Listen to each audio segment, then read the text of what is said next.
Uh, Probably.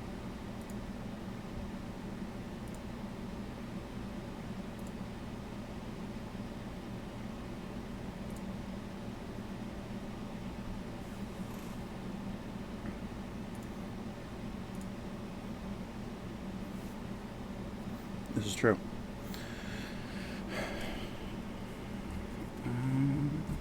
Need the stats for Mr. Dum Dum, Mr. Dookie, Mr. Dirt. Um, sure, dead. That's yep, exactly. Um,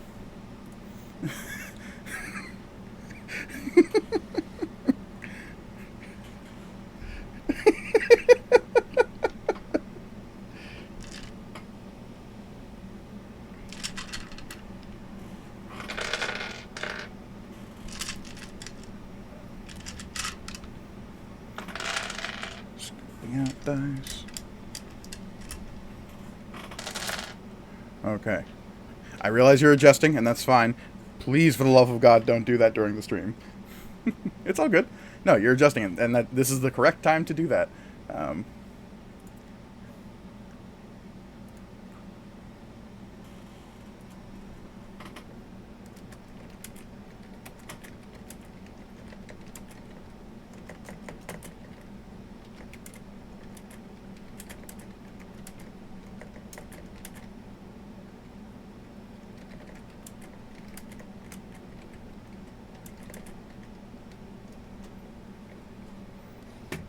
it's all good.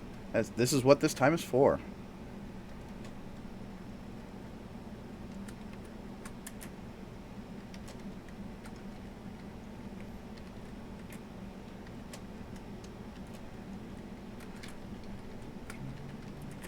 So many hashtags.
I do not know. But now, we are live. And as per usual, welcome, everybody, to the second episode of Dreadwood Fairytales here on the Greyhawk channel. I hope that little staticky bit was only something I and my players heard and not all of you. If you did, I apologize. But thank you so much for joining us on this fine Saturday here for Dreadwood Fairytales. Before we get things rolling, I would like to thank some of our people who make this show possible. First and foremost, I would absolutely love to thank both our patrons and Twitch subscribers here at the Greyhawk channel. It is thanks to all of you that we are capable of making things like this on such a regular basis. It is your support and watchfulness that makes all of this possible. And of course, I would also be remiss if I did not mention our friends over at Roll20. All of the games here are powered by Roll20, who is now supporting us here over at the Greyhawk channel. They're the world's leading virtual tabletop, and now the Greyhawk channel is officially supported by Roll20, which you can try for free over at roll20.net. It is an amazing resource for anyone doing D&D digitally. And of course, you can take advantage of one of our other fine friends, Heroic Maps, over on Roll20. If you go over to DriveThruRPG, you can find a library of over 300 maps from Heroic Maps, and they supply all manner of great, fantastical settings for you to play on your digital tabletop. Or you could print out those maps, I'm sure, though that might cost you a little in ink, but that's for me not to judge. I'd also like to thank our friends over at Tabletop Loot. You can go to tabletoploot.com and enter the coupon code GREYHAWK in the code box to get 15% off of your next dice order, which, who doesn't need more dice? Lord knows I'm only swimming in them, but I know I'll be ordering more here pretty soon. I might as well do so over at tabletoploot.com. And of course, all of our Patreon and Twitch subscribers and supporters can use the coupon codes over in our Discord, which you can find links to down... It's somewhere. I'm not sure how you're viewing this, so I could be upside down for all I know at the moment. But you can find those discount codes for rueinc.com and Cantrip Candles over on our Discord page, so please go check those out. I, as always, am your humble dungeon master, Mike Gargoni, and joining me, as always, are some amazing fairy tale heroes. So please, heroes, introduce yourselves.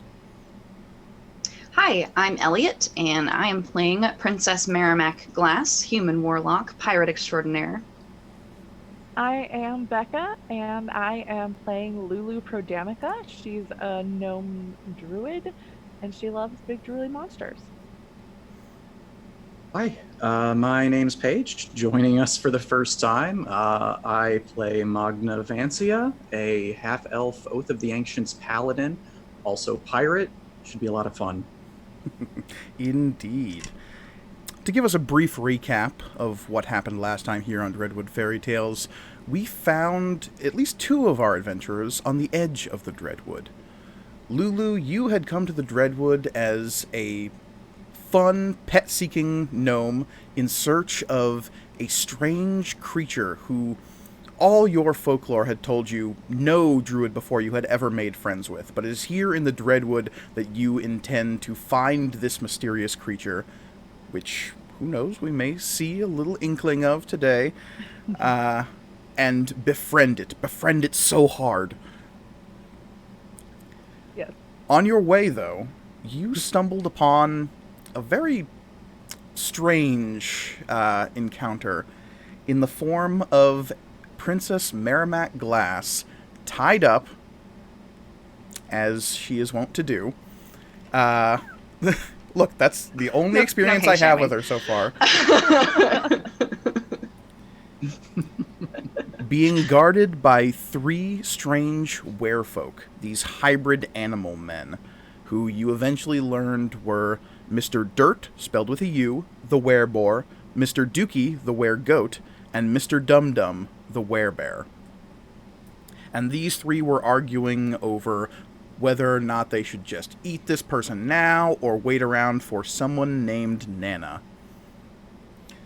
Using some quick thinking and magic, you manage to single your enemies down to a lone werebore, Mr. Dirt himself, and in doing so, you snuck up behind him and managed to distract him long enough for Merrimack to free herself, because this is a princess who don't need no rescuing.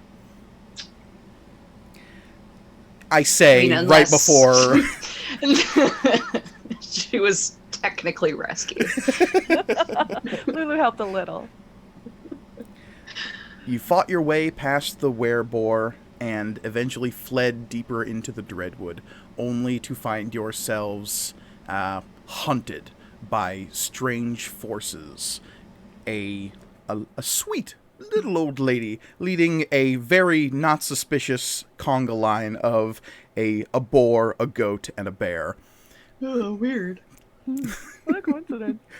It seemingly was a coincidence until the three animals revealed themselves to in fact be the werefolk, transformed, chased you up a tree, and that old woman may not in fact be an old woman in so far as... Her face, like, straight up fell off. I mean, yeah, she had a little problem with keeping her mourning face on, and it sort of sloughed off like a horrible sleeping bag made of flesh. Yummy. And she revealed herself to be Nena Rotgum, a green hag of the Dreadwood. So the three of you exchanged verbal barbs and magic lances from tree to down below, and you had successfully, seemingly, burnt Mr. Dirt, the werebore, to his crispy, bacony demise. Meanwhile, the strange green hag, Nana Rotgum, had used some odd form of magic involving squishing a bug to make your magic items functionally cease for a moment. That was a horrible moment. But you now find yourselves sort of scattered. Lulu halfway up a tree. Princess Merrimack giving chase to the green hag, who seems a little conflicted on the whole, I don't think I was ready for whatever these two are. But you also saw the approach of an armored knight striding out of the underbrush with just the most exasperated expression on her face. Magna, it has been a tiring couple of days. Since landing in Saltmarsh a few days ago, it has been a constant struggle to keep your charge under your thumb. Princess Merrimack is... well, willful would probably be the most polite way to put it.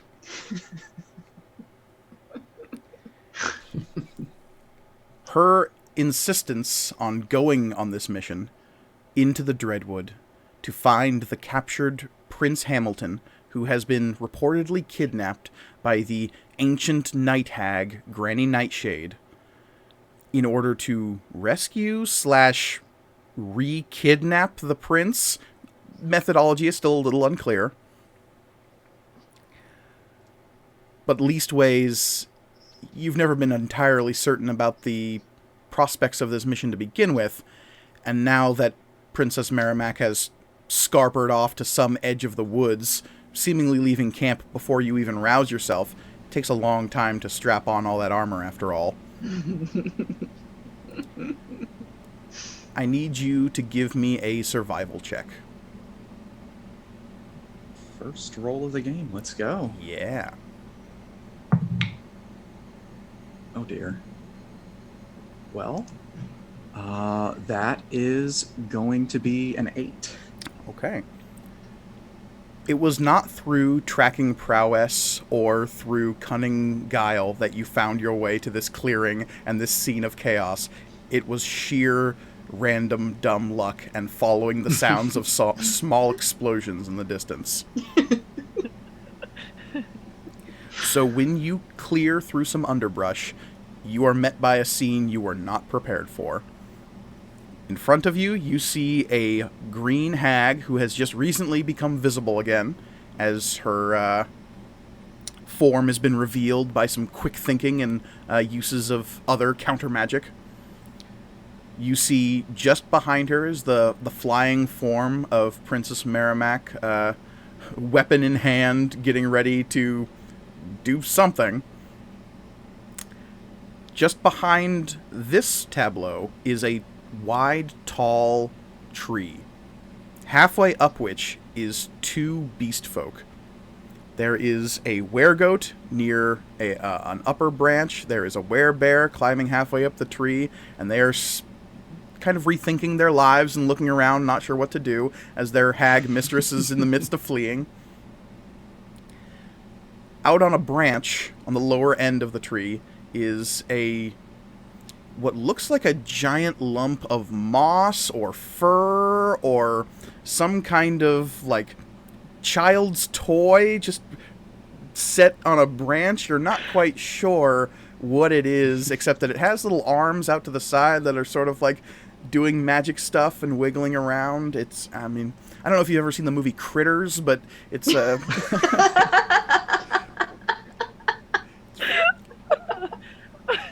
reminiscent of that.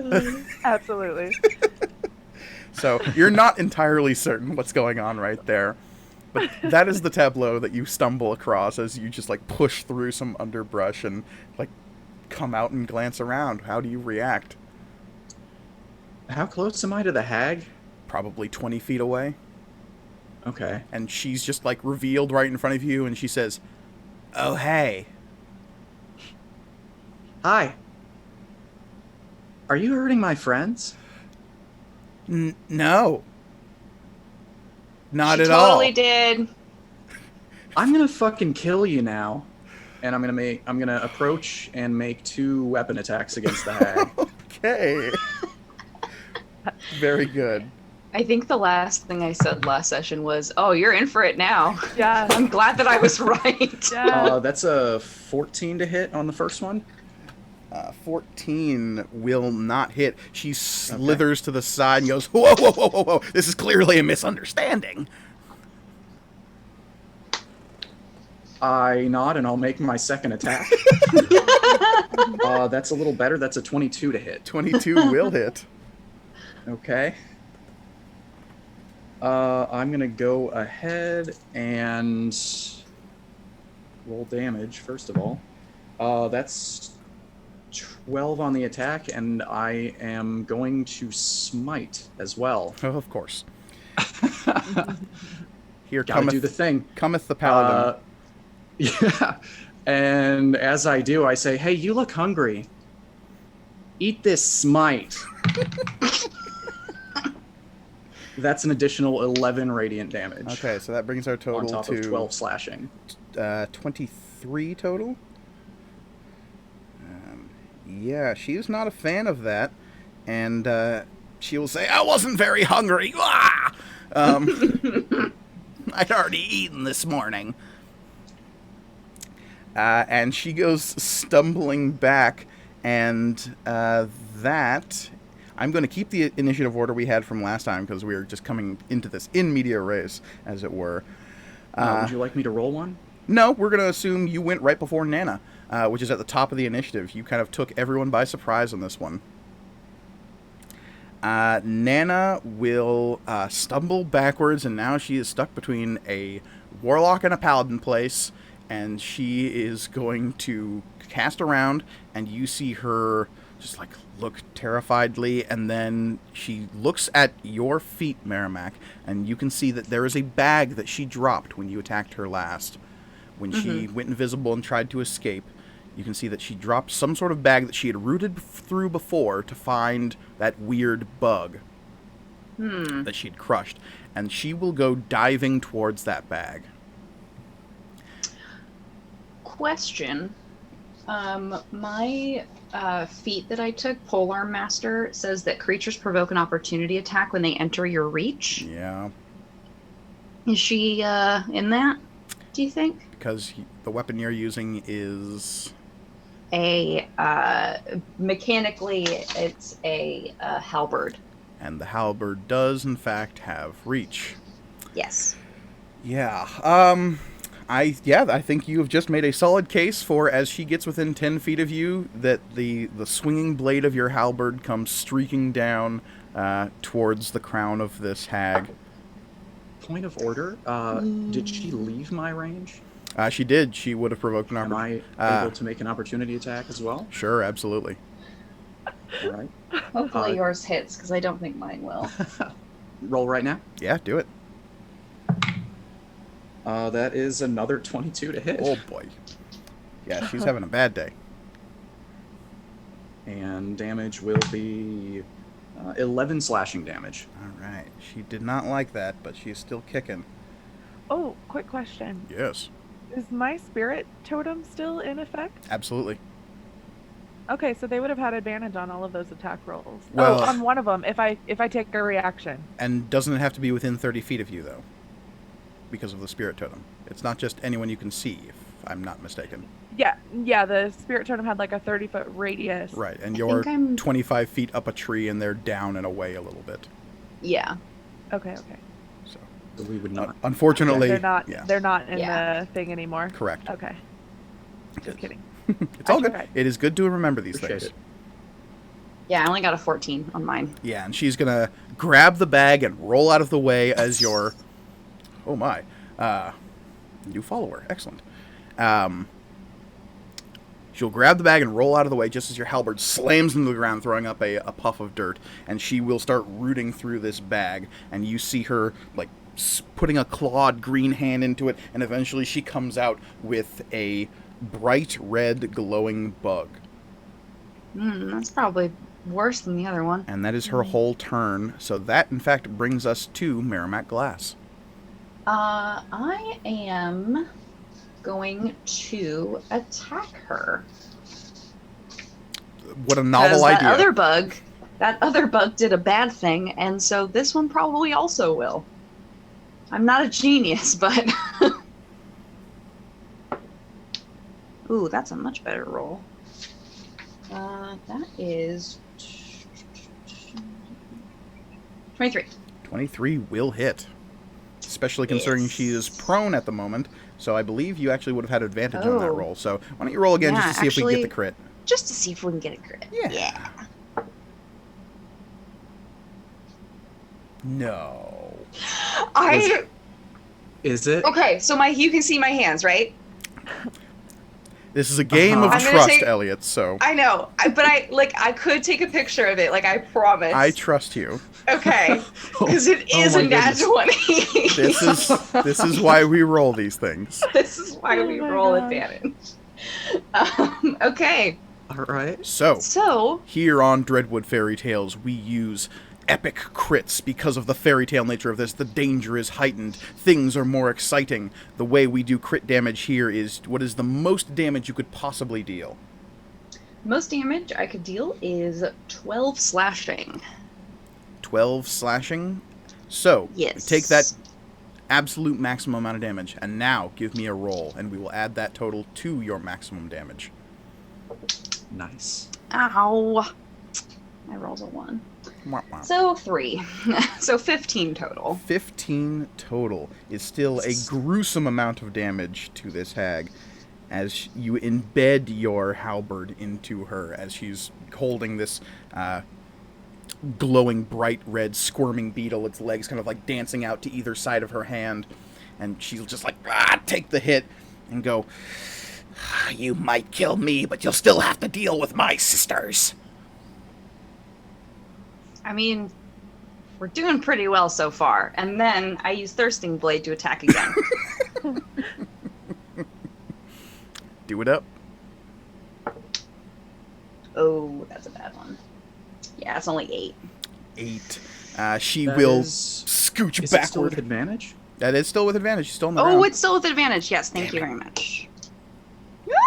Ooh, that second one was a botch, so the 8 will have to do. Okay.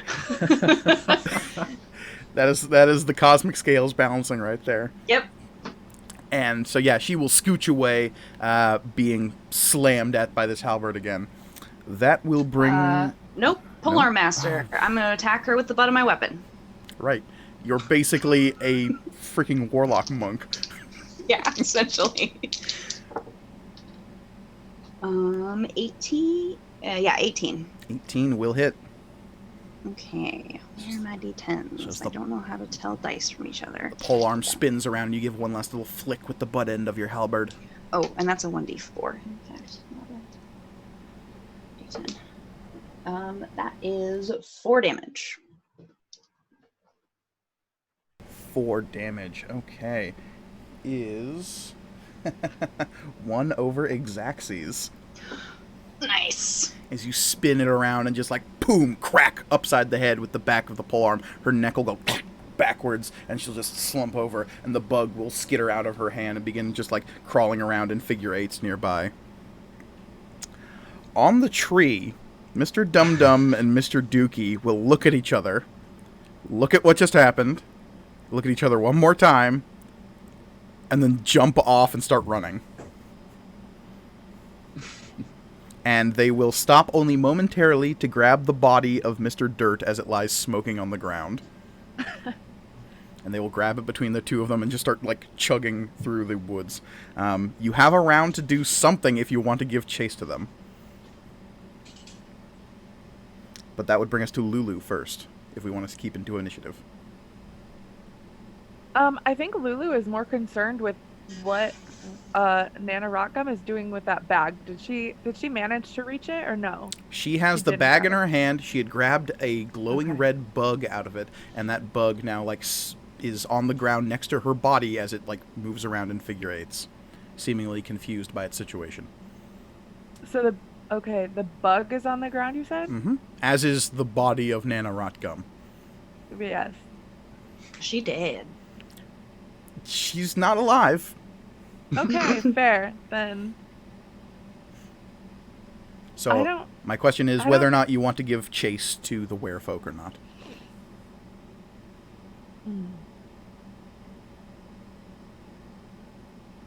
I think Lulu is stunned by everything that she's seen here, and I don't think she would particularly start chasing after them. Okay. I guess that gives us a round for Magna and Merrimack. Do you want to give chase to the werefolk? Well, the only thing is, last time when they ran away, this was the next thing that happened. But I have killed Nana Rockgum, so I'm pretty sure that they're like as nothing. Yeah. So Merrimack does not give chase? Nah. Okay. Magna? Are they running anywhere near? No, they are fleeing off into the deeper woods. Okay.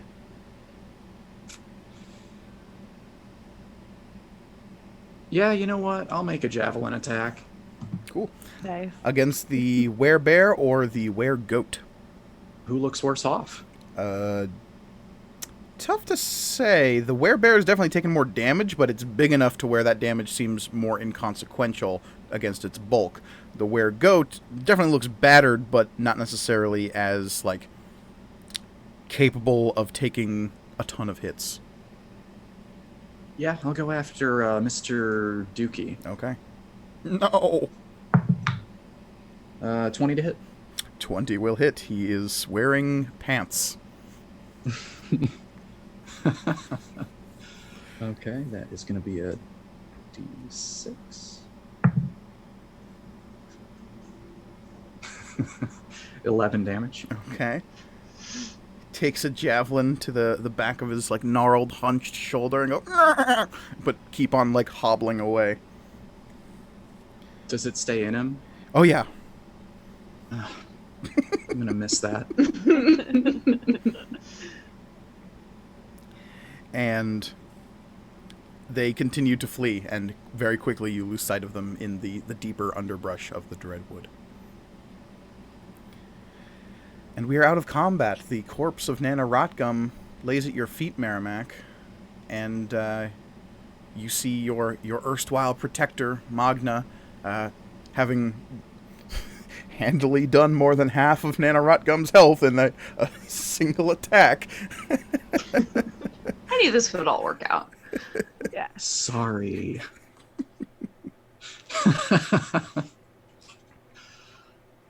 So you find each other yet again here at the interior of the Dreadwood, still in the shallow depths of the woods. So, what have we learned? That the moon provides my luck, and that everything always works out for me.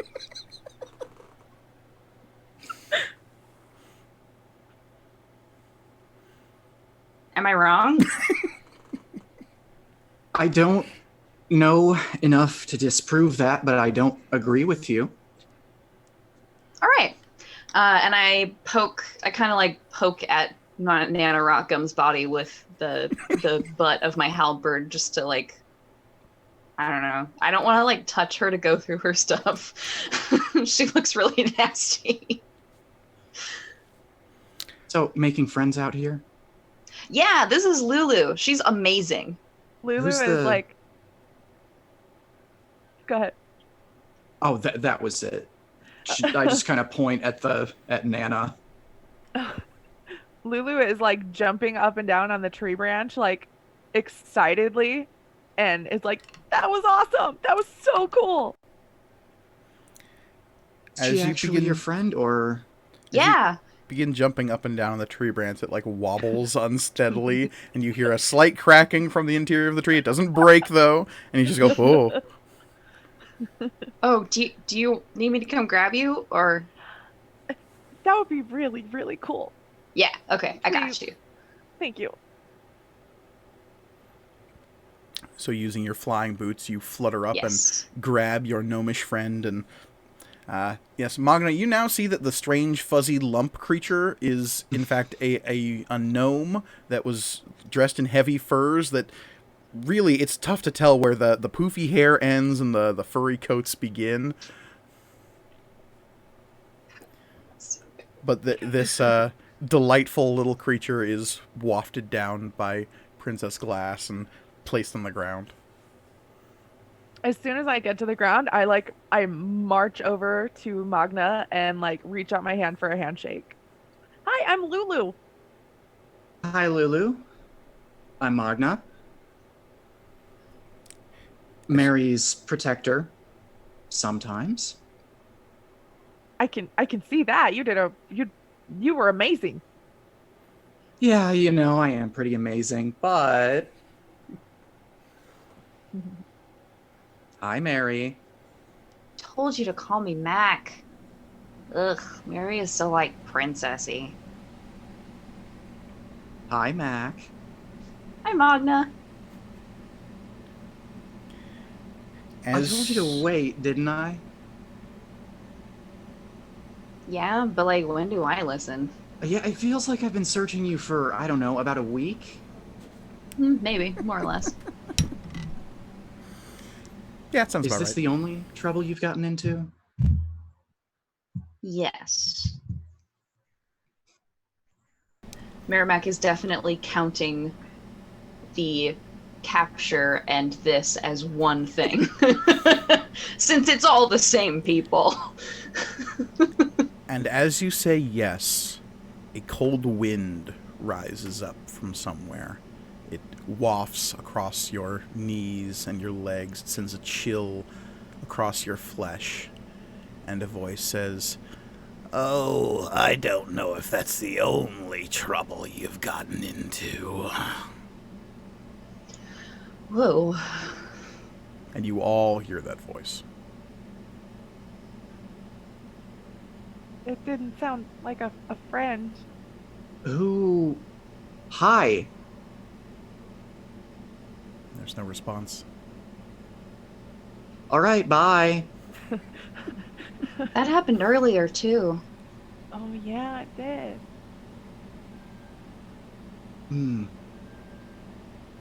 Did I hear that earlier by any chance? You thought you heard a very scornful sigh carried on the wind, but you passed it off as nothing. The Dreadwood has a reputation for being spooky and weird, but now that the voice has actually said something, you're like, okay, that confirms a... Sounds familiar. Yeah.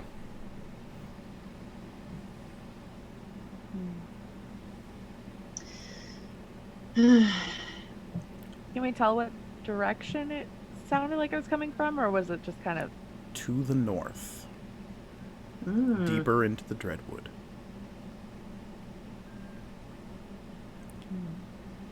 Merrimack, you'd said you're kind of poking at the corpse of Nana Rotgum.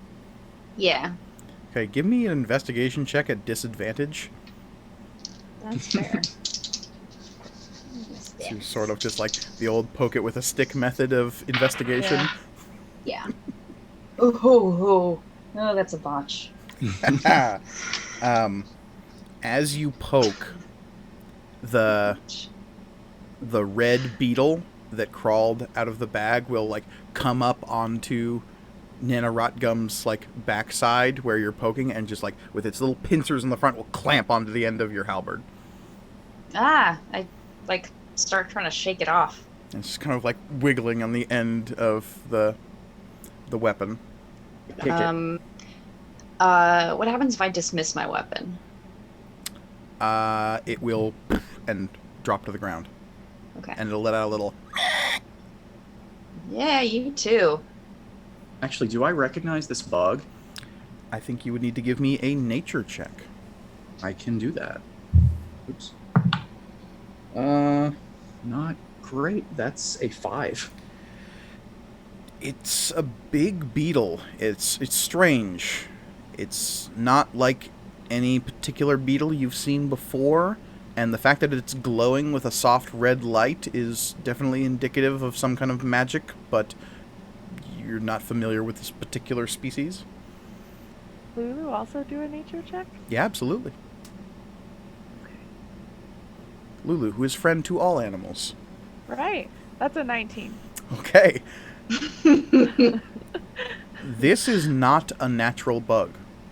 You can see the strange runes sort of like painted onto its carapace, on its back. This animal has been meddled with in some way.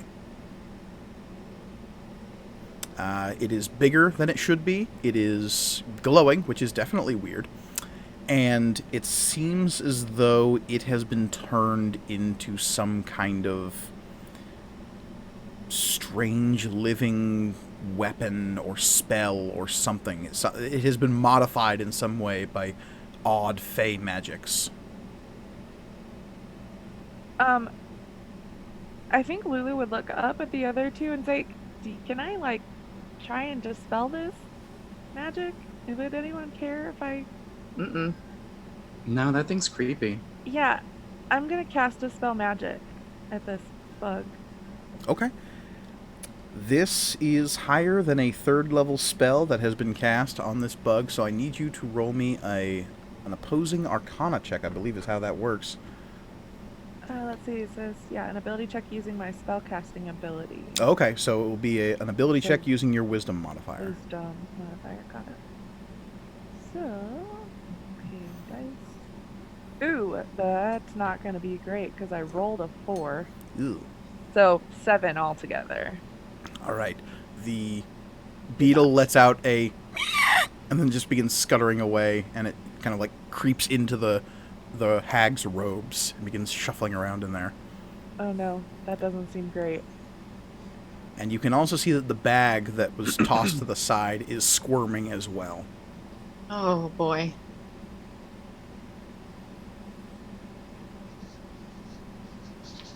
What do you do? Sounds like this needs to be killed with fire. Something, yeah.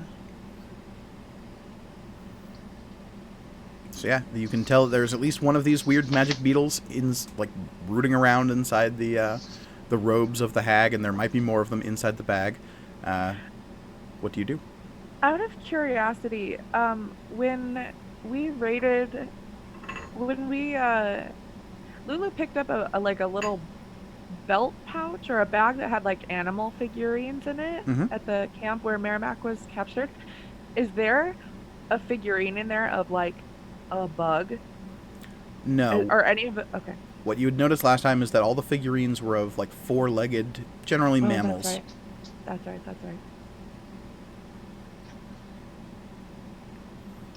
I'm gonna re-summon my weapon and kind of flip her over with the blade part. Okay. There's an unsettling sloshing as you roll the body over, and as it flips and flocks to the side, it's like you're flipping over a pudding mold. It just sloshes off to the side, and the hag itself, Ivan Ooze-like, begins to just, like, bubble and sop into a sloshy mess. Ugh. Like in Troll 2? Just like in Troll 2. Okay. Nasty. But there's a beetle underneath that goes as it's revealed. I feel like something bad will happen if I stab it. Entirely up to you. Yeah. Can I try to just grab it? Sure. You grab it and you have it in your hand. It's struggling, but it is not fast, it is not strong, and it, as soon as you actually hold it in your hand, it stops resisting as much. It seems as though this thing might be trained to be held. Aw.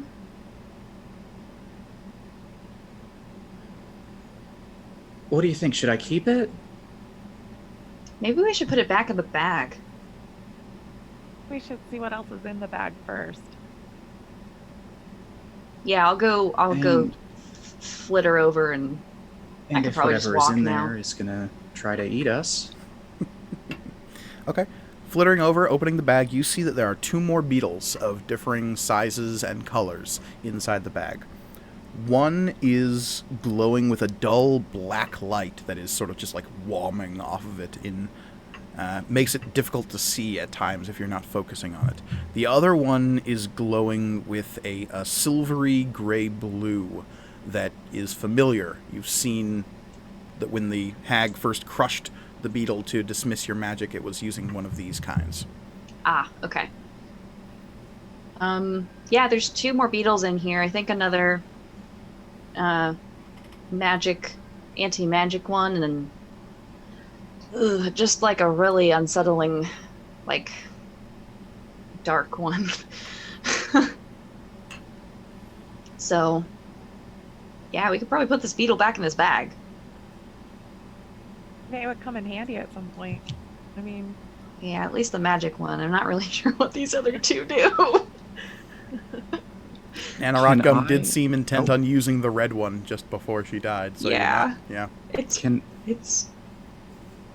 I try something? I have an idea, and I will cast Speak with Animals. oh shit. Okay. Cast Speak with So- Animals. Absolutely.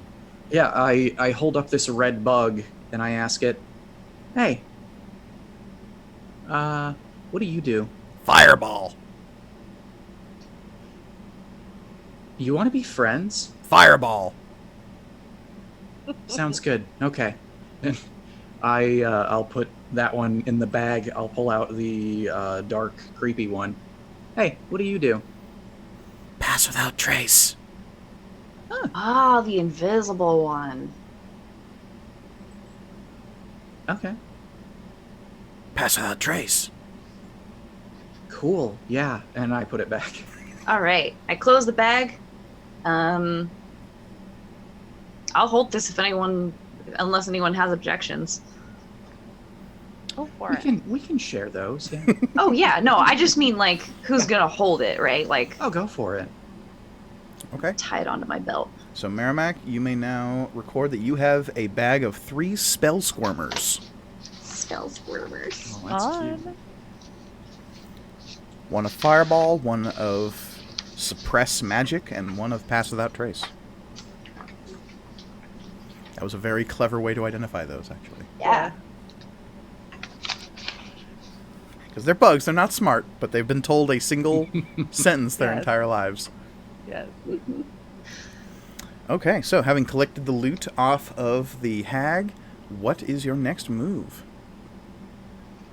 Are there any animals in the immediate area? It is spookily quiet, actually, and it has been for a little while now. There is no bird song, there is no animal sounds. The only sound is a restless wind which creaks through the trees of the driftwood. Occasionally you hear a susurrus, a faint whisper on that wind, but no distinct words are in it like they were before. Well, I was going to ask for directions, but it seems like we've scared away all our friends. Oh, those animals have not been here for a while. Yeah, they've been gone for a little bit. And I think Lulu's gonna whistle for pork chop. Coming out of the underbrush on the other side of this small clearing is this big old droopy dog. Kind of like looking around a little sheepishly. Yeah. It'll come padding up to you. Hey, boy. Hey. I like slap Mac on the shoulder, and I'm just pointing at the dog. Yeah. He's a really good boy. I love him. This is pork chop. Pork And chop goes, "Roof." Hi, Pork Chop. I'm Magna. I can talk to you right now. Becca, would you like to roleplay pork chop, or do you want me Oh to? my goodness. I think for this part, I would prefer you to do it. Okay. In case Magna asks any questions about like what pork chop has seen. Okay. And pork chop will say, "Hi, Magna." What a good boy. I really love dogs, so I'm going to try not to cry right now. Don't cry. Yeah, don't worry about it. Hey, your friend here, Lulu, is she pretty chill? Or... Lulu's the best. Okay. She gives me food and snacks. What's your favorite? Pork chops. Hence the name. Cool.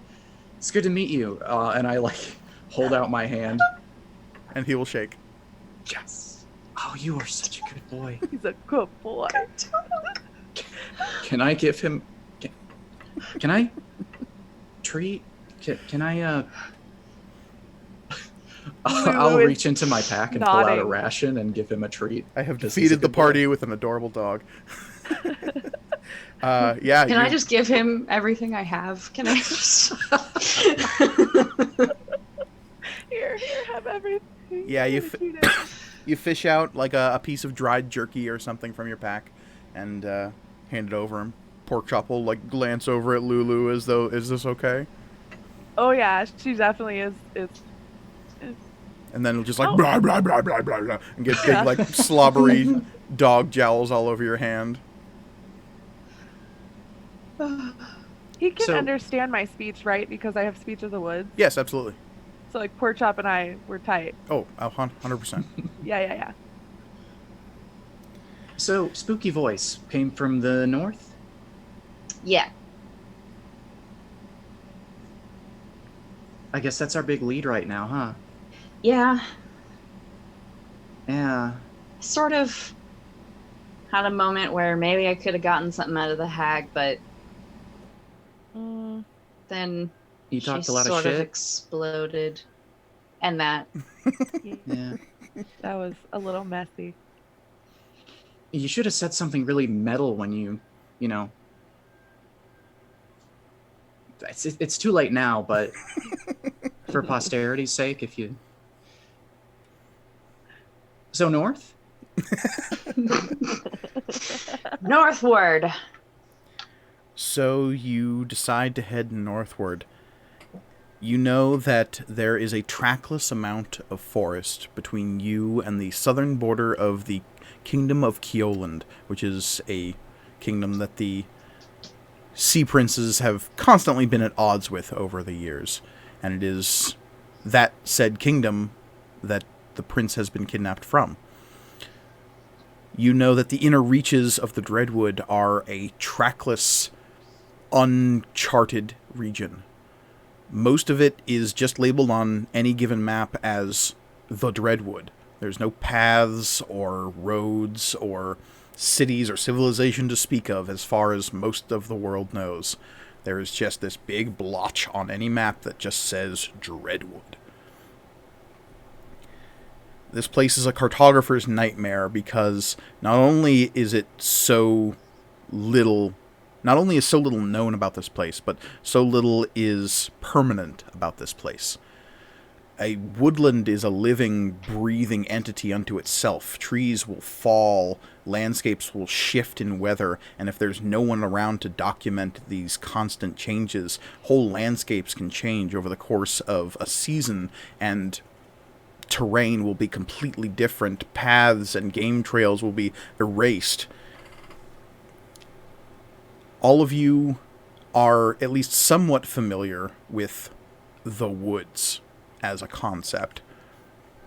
Lulu, I would say, is probably the only one to have any real-world experience doing survival stuff inside a large forest of any kind. Magna, Merrimack, as you track through the woods, this is a wholly unique experience. Being in a place that isn't a cave or some kind of building where, despite the fact that you're outside, the sun is still being blotted out by something overhead is odd. Yeah. And as you move farther into the Dreadwood, more and more that is the case. The shadows here are deep. The woods above you thick. The distinct lack of birdsong is disturbing. As you move, I need everyone to make survival checks.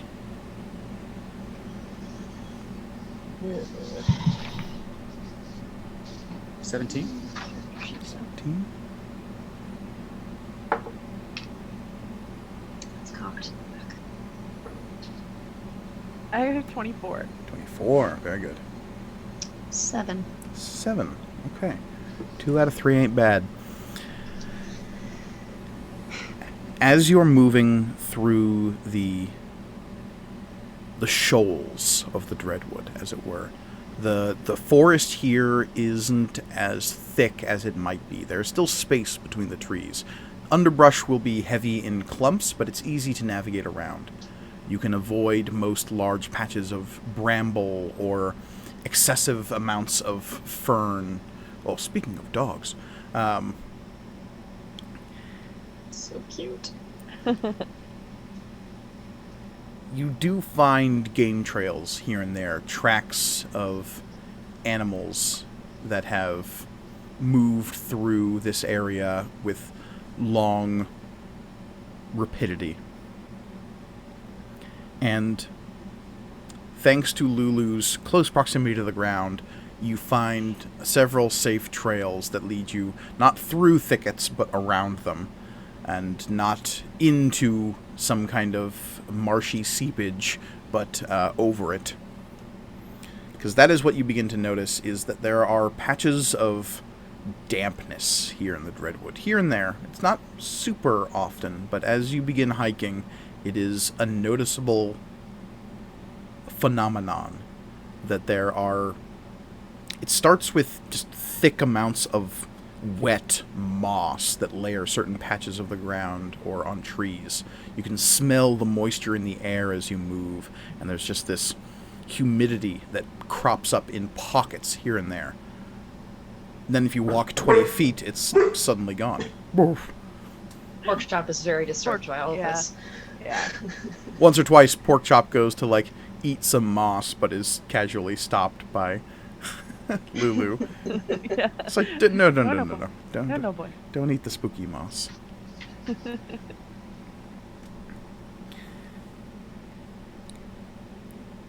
Eventually, it is so dark, or beginning to get so dark, that you only have dim light to work by. So those of you without low light vision or dark vision will be somewhat of a disadvantage. I'm imagining that that my 7 is just Merrimack's continued, like, yeah, forests are just like weird oceans. Forests are the oceans of the land. Yes. The good news is I do have dark vision. Yeah. So do I. And Oh, nice.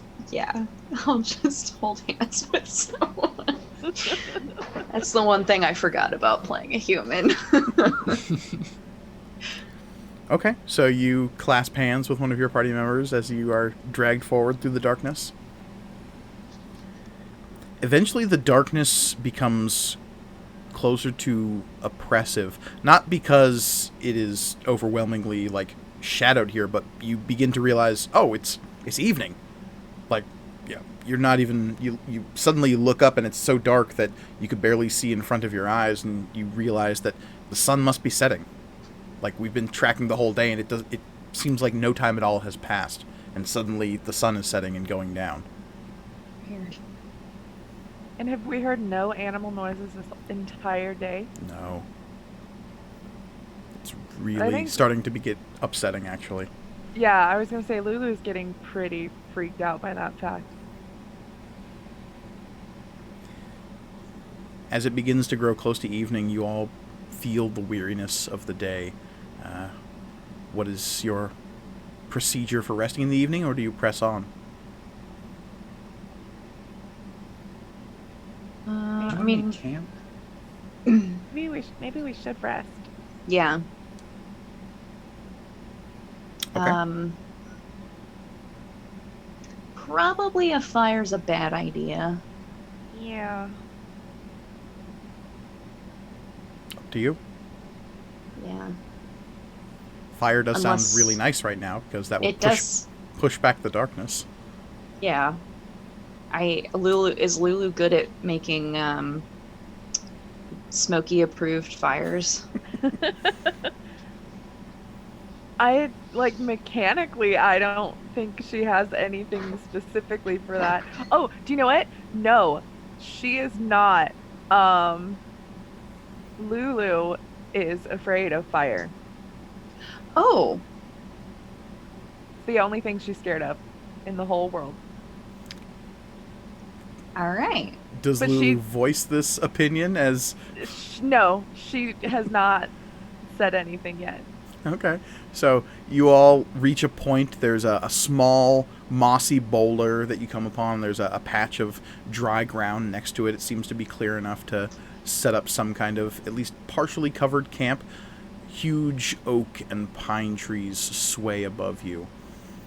There is a sponginess to the ground here that is probably going to be pretty comfortable to actually sleep on, as opposed to some of the rockier terrain you've trekked through it in these woods. And as you all just sort of just like come to a semi-silent, like, okay, maybe we should stop and rest here as the darkness grows more oppressive, and oh, holy crap, it's nighttime. Yeah.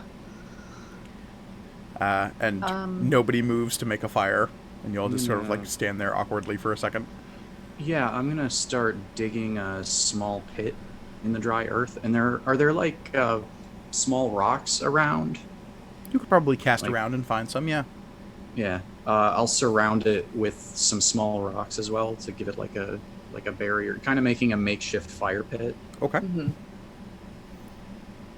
So, So I Yeah, think what else Go is ahead. everyone doing? Merrimack's probably setting up bedrolls, and we'll set up Magna's too, because I don't think that Merrimack would know how to make a fire. Yeah, Merrimack might know how to light a lamp or Yeah. strike a torch, but actually build a campfire. Probably not, right? See, Maybe Magna tried to teach her once, and she couldn't do it the first time, and so she was like, well, beans to this. I'm not doing it. Yeah, so she'll set up Magna's bedrolls, and Magna's making the fire. I got you. Okay. can Lulu, I don't know off the top of my head how long it takes Lulu to prepare a different spell. Generally, for spell preparation, it's incorporated into the time it takes you to take a long rest. Oh, okay. Okay. You're preparing your spells at the beginning of every day. It's sort of a ritualistic meditation time for spontaneous casters. Gotta. So eventually you get a fire lit. There's plenty of dried wood around in certain patches of the woods. You make a small campfire that is somewhat shielded by a shallow pit and ringed by rocks, and you begin to set about the process of resting for the evening. Though, Lulu, do you have any particular reaction when the fire is lit? I think she recognizes a fire pit when it's being dug, and she like takes care to stay pretty clear of it. Like she gives herself a wide berth around that fire pit from the minute it starts being dug. Do I notice that? Give me an insight check. Okay. Natural 20. That the gnome is clearly afraid of the pit and what is going to go in it. At first you think that she might be just afraid of digging in general, but then you're pretty clear that the actual fear is what goes into the hole, not the hole itself. You okay? Oh yeah, I'm fine. This fur coat is really quite warm, so I'm good. Yeah. Yeah, and with that natural 20, you can sort of sense the falsehood there.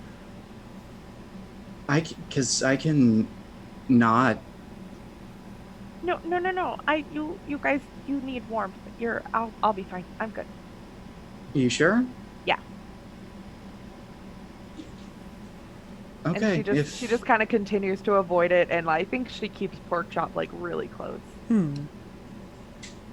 Well, if you change your mind, then just say something. Thank you. I'll let you know. Okay. So the campfire is made. You partake of what rations you can. Merrimack, occasionally you are slightly perturbed by the squirming sensation of the bag that rests at your hip. It's been a constant, just not irritation, but it's something you notice all day long. It's just like, Yeah. you're never not going to know that there's living things strapped to you. Yeah. Just something to note. As you find your rest for the evening, do you take watch? Do you just go to sleep? This area does seem relatively safe. You haven't encountered anything else since your defeat of Nana Rotgum. Merrimack, I mean, I think that we should do a watch order. Yeah, Lulu also, if nobody else suggested it, would definitely suggest it. I think Magna just kind of posts up. Okay. So, between the three of you, you could split the watch to like 2 hours, 20 minutes apiece if you wanted to. Or you could split it 4 ways and give Porkchop a watch. Up to you. I think Is Porkchop pretty chill about it? I mean, Porkchop will do anything he can to help. oh, Oh, he's so good. he is such a good boy. Yeah, I think I think Lulu's fine with that. With Okay. Porkchop having she knows he's a really good boy. Mm-hmm. And basically the instruction is to wake Lulu up if anything happens. Yeah. Yeah, Porkchop is perfectly capable of barking real loud if he needs to. Yeah. So Yep. many skills. He's such a good boy. All right, so that happens. What is our watch order?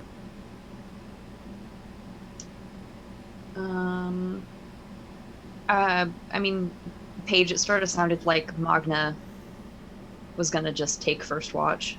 Is that? I think that that's something I would normally do, but if anybody suggests otherwise, I'll take a nap and then take a different watch. I can take second watch. Okay. And I'm okay with last watch. Okay. Well, and then Porkchop has to fit in there somewhere. So Oh yeah. Porkchop That's could probably right. take last watch as well. So Okay. our watch order is Magna, Merrimack, Lulu, Porkchop. Yeah. And if everyone could give me perception checks for your watch orders. Alrighty. Oh my god. Bad. I cursed myself. That natural 20 cursed me. I botched.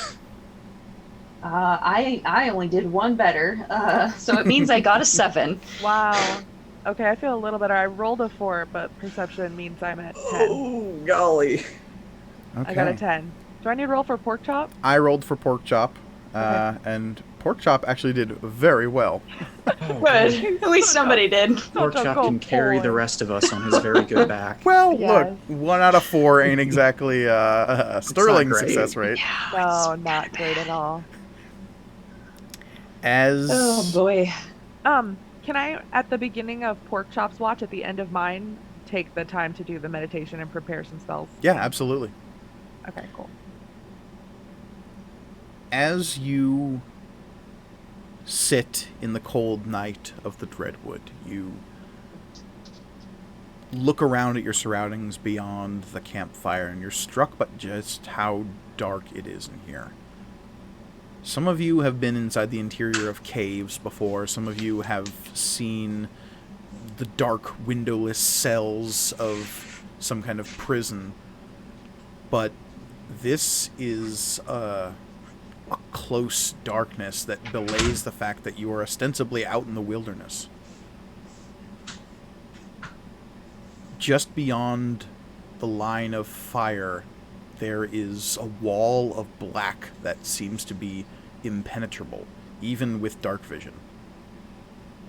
If you didn't know any better, you would say there's a magical darkness out there obscuring your sight.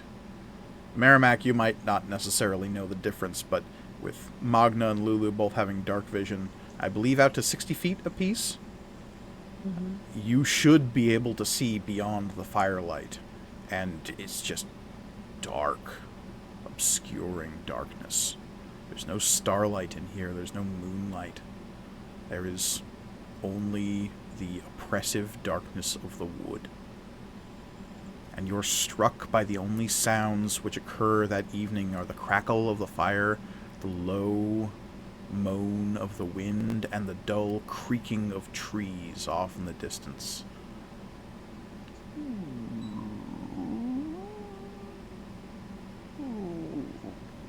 It almost sounds like groaning, whispering in the wind.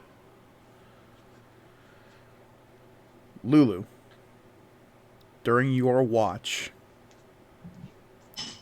you hear a loud, sudden crack somewhere off in the woods. It's How far? difficult to say how far with the 10 on your perception roll. Fair. But it echoes for a half a second, and then it's silent yet again. It sounded like a branch snapping or a tree cracking.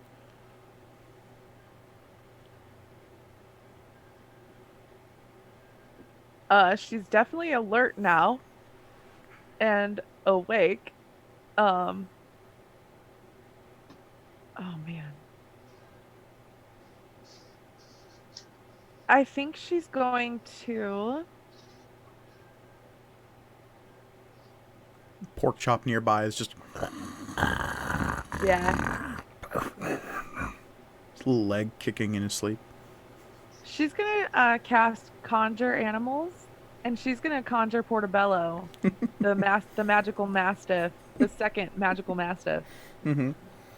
She's gonna conjure Portobello, and can she tell what direction the noise came from? It echoed and reverberated through the Yeah. woods, and you rolled a 10, and it's I really know, hard to that's tell. fair. She's gonna ask Portobello to kind of circle the camp, and see if he sees anything unusual. Okay. Your Fey Mastiff will go padding off into the darkness and begin doing a perimeter sweep, eventually reporting back and being like, "Nothing on the home front, Mom." I don't know why he's English all of a sudden, but that's the choice I've made. I don't think he I don't think he spoke last time, so this is fine. No, he didn't. He was pretty quickly. Yeah. Thank you so much, Portobello. You're such a good boy. Righto.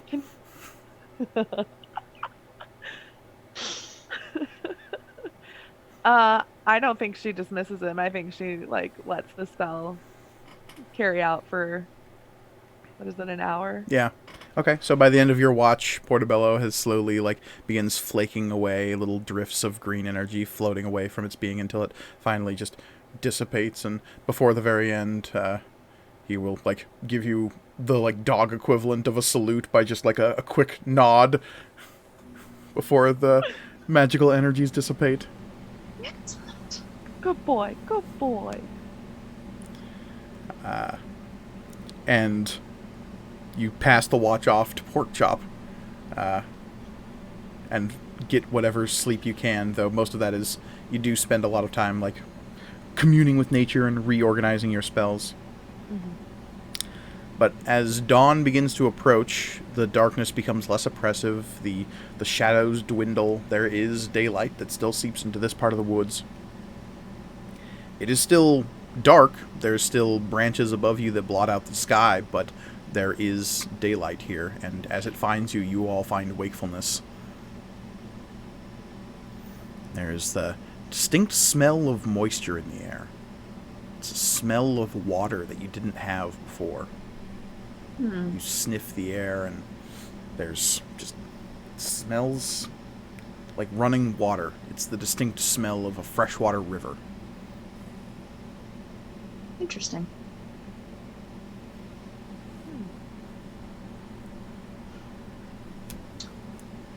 Now, can I use my divine sense? Sure. Do you want me to read it out or just give you a Divine Sense overview? gives you a overview of any fiends, fae, celestial, or undead within, I want to say, 60 feet? Yep, within 60 feet. It also detects consecrated or desecrated areas. Yeah. And it also sort of, this is lost in the text a little bit at the top half of the ability, but you also detect the presence of evil in the form of some kind of esoteric sense. As well as powerful good. This is true.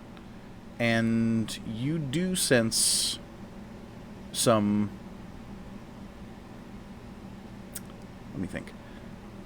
There is a lingering sense of fae nearby, though it seems to be diminishing rather quickly. You're sensing the last little remnants of Portobello that are drifting around, protecting this place. There isn't a immediate detection of any sort of creature, whether they be undead, fae, fiend, or whatnot.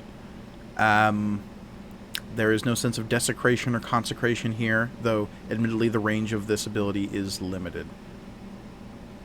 But in your immediate vicinity, it doesn't really detect as anything. There is maybe a faint stink of evil in this place, but it is a very creepy forest, so that's maybe to be expected.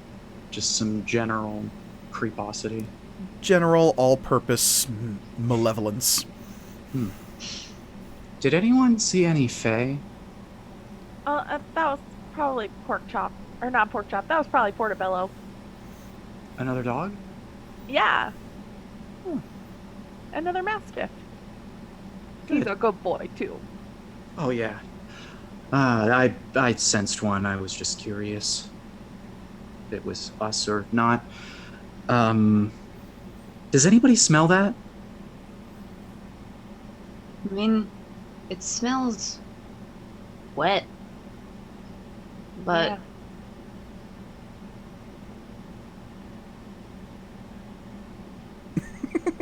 Stay here. I'm gonna go check it out. Okay. Marimax and Lulu stay behind at the camp? Mm-hmm. Yes? Yeah, Lulu does. Lulu does? They are 100% free to not listen to me. I sense Elliot is conflicted.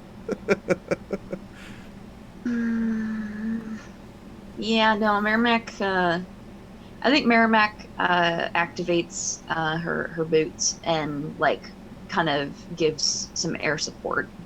Okay. So, Lulu, suddenly you are alone at the camp with Porkchop. That's fair. Magna, as you press ever northward towards the smell, eventually you begin to pick up on the sound of running water as well. Okay. This isn't too far off. You're trekking maybe a few dozen feet away. Okay. It's the sound and the smell are more distinct. You don't get any visual reading just yet, but the sound of a flowing river is close by. And that Mac, you see anything up there? Do I? give me a perception check. Sweet Jesus. 10. As you're flying, you don't see anything in the near distance, but you are struck by a very singular fact, and that is the birds and squirrels that you see up in the branches. You do see birds and squirrels up in the branches, but they are silent as they move and flit about. There's no bird song or chittering of squirrels. Like, the animals are still present, you Yeah. are beginning to learn, but they're just being as quiet as possible. Yeah. So the sound of running water, like, is that new? It wasn't there last night. Yeah. I think I called down to Magna, like, yeah, the animals seem to be spooked around here, but that seems normal. But I mean, this river is not was not here yesterday. Wait, there are animals?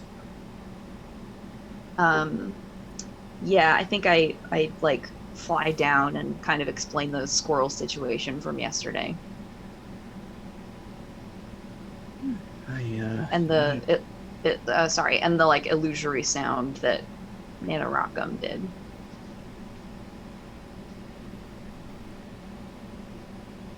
Well, the sound is new, you're right about that. I just thought maybe we missed it, but when you mentioned that, the illusionary sound is a little disconcerting. Let's go back. Okay. And start heading back to camp. I need Yeah. both of you to give me survival checks. Oof. Didn't go that far. It should be fine. Oh no. Well, that's a 2. I got a 14. Excellent. So, from your aerial vantage point, you are able to pinpoint the campsite not far away, but you are struck by just how easy it would be to lose your way in this woods, because after a certain point, when you start like trekking away in the woods, it's very, very easy to misinterpret paths or turn at the wrong side of a tree. A lot of the landmarks start looking the same when you get a certain distance away. Like the sea, a large woodland has a uniformity, but also a rolling chaos to it that can be misleading to those without a trained eye. Forests, seas, and the land. When we get back to camp, I say to Magna, and I'm sure Lulu knows this and was like, "Hey, dipshits, you shouldn't have done that." But like, we should probably not split up again. Be very easy to get lost here. I think this is news to Lulu, who like doesn't realize how maybe comparatively inept. Because of her Outlander ability, she has an excellent memory for maps and geography. So, like, she's got this. She has no clue. But the fact that everyone else is so helpless is... It's lost on her. She doesn't get it. Amazing. She's like, oh, what? No, it's simple. You just, and then she like goes into like some long-winded explanation about moss and the wind and the tree roots. Merrimack is desperately trying to understand. But it's not the ocean. Give me an intelligence check. Okay. Oh god, I keep losing my character sheet and my spells. Intelligence check. 11? It's just roots and like there is a language barrier. Like you're speaking the same language, but the phraseology is completely lost on you. Yeah, it's nothing. There's nothing about the waves or the winds or the tides or the stars, and it's like, I don't know. I can't even see the moon here at night. That's wigging me out. Yeah, I think I got like a compass or something, but You Lulu pull kind of just out your smiles and compass. nods politely. So what is your plan with the rest of the day?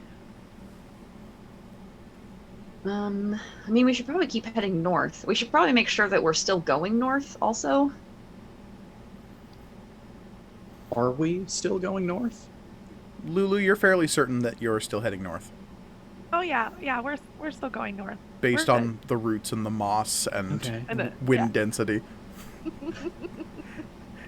yeah, A walking gnomish barometer. basically, yeah. Yeah, I trust you. Okay. Fun fact, gnomes can sense the differences in barometric pressure in their ears. Yeah, totally. That's canon. Sure.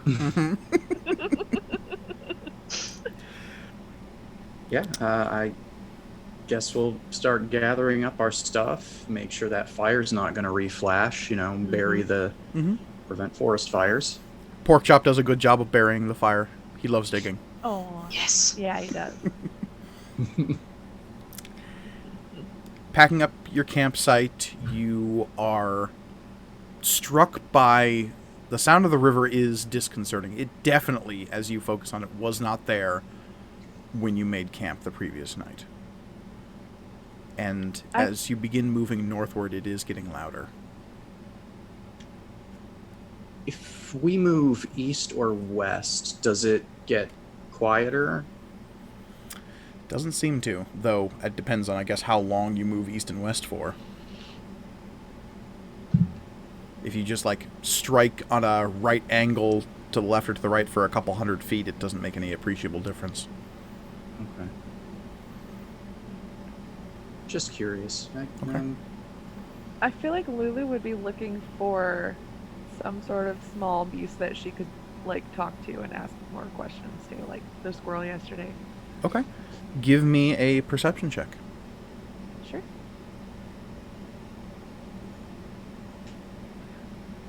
Let's see, perception. That's 19. 19. You are casting around as you're leading the group, continuing to find the safest route through, little chunks of ravine that you're coming across. You sense that the ground here is becoming a little bit more rocky, despite the sound of the river. There is rises and falls here of rough, scattered gravel packed into dirt. If you've ever hiked in the northwest, there are these scenes in the gorge of just steep hillsides that lead down into small gorges, and it seems as though you're trekking down into such a gully or gorge now, cutting through roughshod natural switchbacks as they move down this long hill, and the smell of the river here is intense now. It's the smell of rushing water and green foliage, the intense scent of mossy and slimy river rocks. There's just an overwhelming sensory output happening in this gorge. And as you cast around looking for animals, you see not far off the switchback a large blue-breasted bird resting on a log watching you as you pass.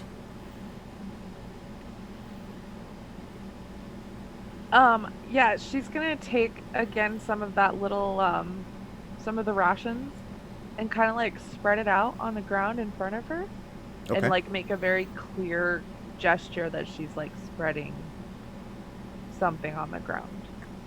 Okay. Magna, Merrimack, what do you do when you see Lulu begin to perform this ritual of some kind? We didn't notice the bird?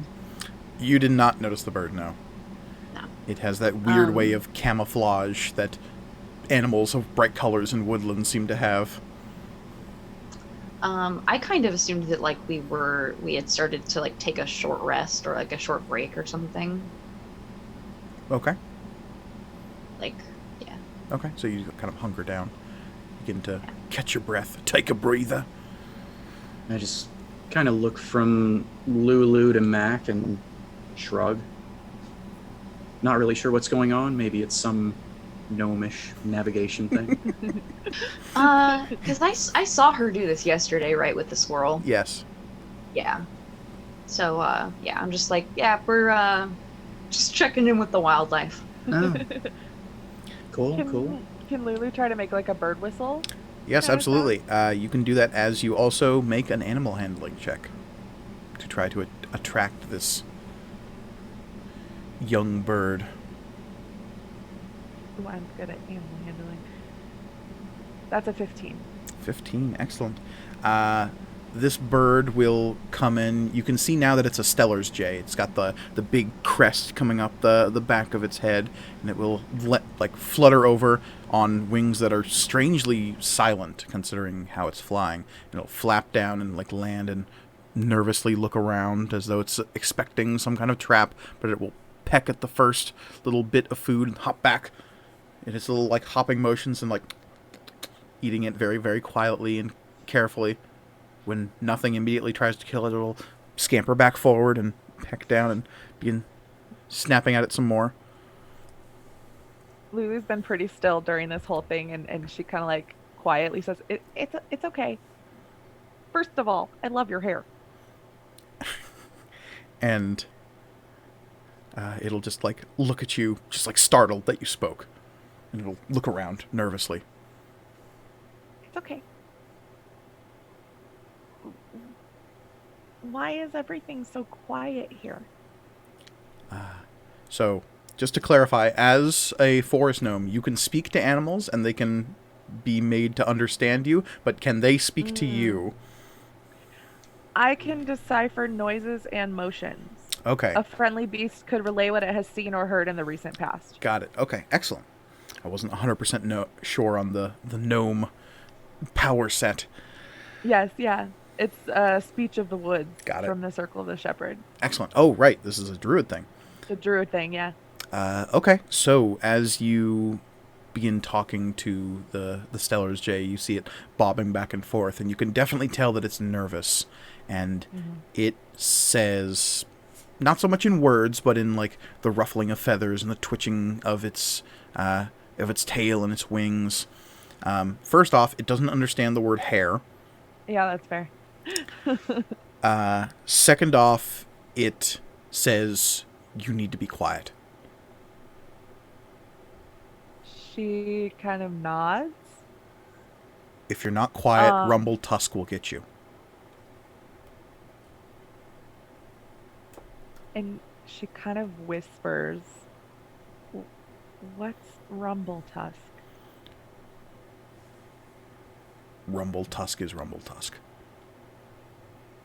And Rumble Tusk will get you. That sounds terrifying. Is Lulu relaying this? You're seeing her talk, and then like the bird is making little bird noises and bird motions, and she's going, So whether or not Lulu is relaying it, I don't know. But you're only getting one half of this conversation. Yeah. What? Rumble Tusk? It says if we're not quiet, Rumble Tusk will get us. Does it know where Rumble Tusk is, so maybe we can avoid it? Lulu asks the bird, "Where is Rumble Tusk?" And it will say, under the water. Under The the river water? The long flow water, yes. And yeah, Lulu definitely says the bird says Rumbletusk is under the river. Where can we cross? Lulu asks the bird, is there a safe place to get across? Yes, fly over river. Fly high up over river, away from Rumbletusk. Where do land creatures cross? She asks that question. She asks where. And it What if will, we can't like, fly? say, with a shrug, like, bridge? As though it's like, that's your option, I guess. But you should fly. Ugh. So it says there's a bridge. Is the bridge safe? No. Nowhere is safe. This is the Dreadwood. Fair. And you ask it where the bridge is. Yeah. Where is this bridge? Down, and it will, like, point its beak down the gully. And you can't necessarily see the bottom of the gully from where you are. The trees are too thick here. Mm-hmm. And sort of leaning precariously on the edge of this incline. But you can definitely hear the river, and it's a lot louder where you are now.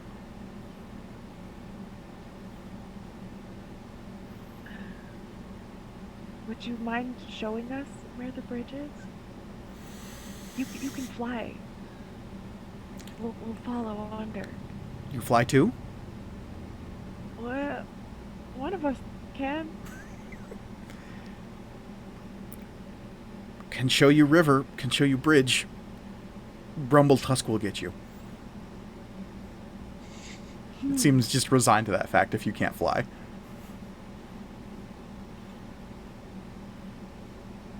But it is a bird, and bird intelligence is Right. marginal.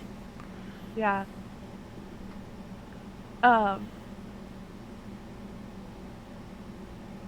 If you show us the bridge, I can give you more food.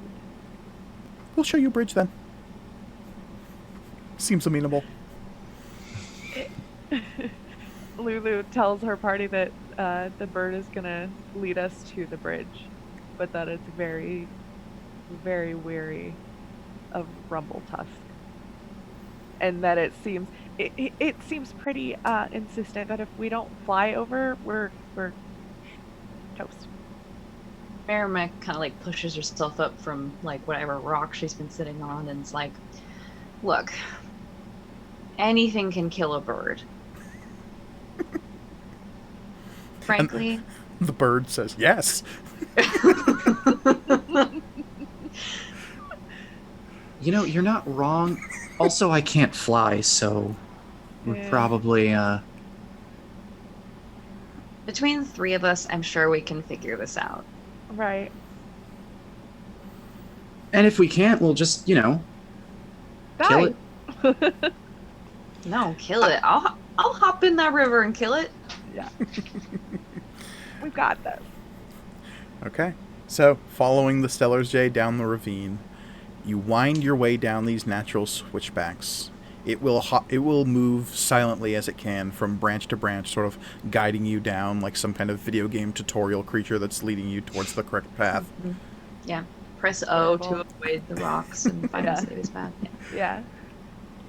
Eventually, you see the break in the tree line, and as you've been moving, the trees have been going from vertical to sort of creaking in sideways to, by the time you're reaching the bottom, they're almost horizontal. They're just clinging to the edge of this gully. But what you see before you is very striking. There is a break in the forest, and you see this bright strip of blue open sky above you, as this maw in the Dreadwood seems to be opening and parting for this river that you're coming across. So the trees slowly curl inward to point towards this river, And at the center of this gully, you see a long, flowing river rushing around green, mold-covered rocks and fallen logs. It is deep and swift and dark, and at its center, what you see is... It resembles a bridge insofar that it bridges the water. But really what it most looks like is a beaver dam or some kind of log jam. Mm-hmm.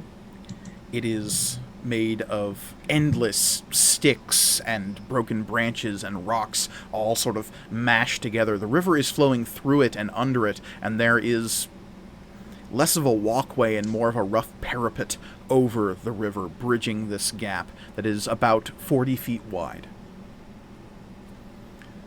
Or the river is 40 feet wide, I should say. The parapet itself is maybe only 10 feet wide.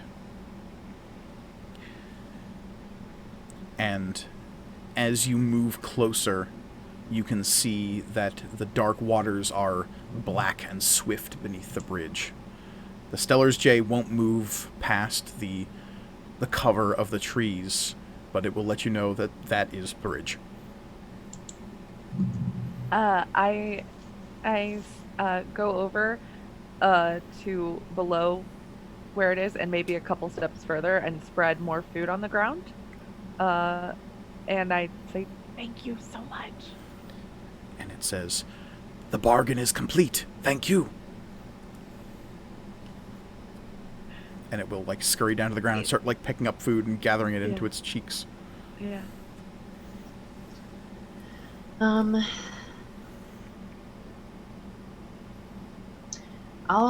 I can fly above you guys and, like, spot you and try to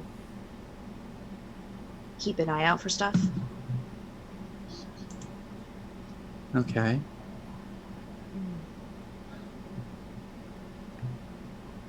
Yeah, this is not... I can see where a bird would think this was a bridge. But...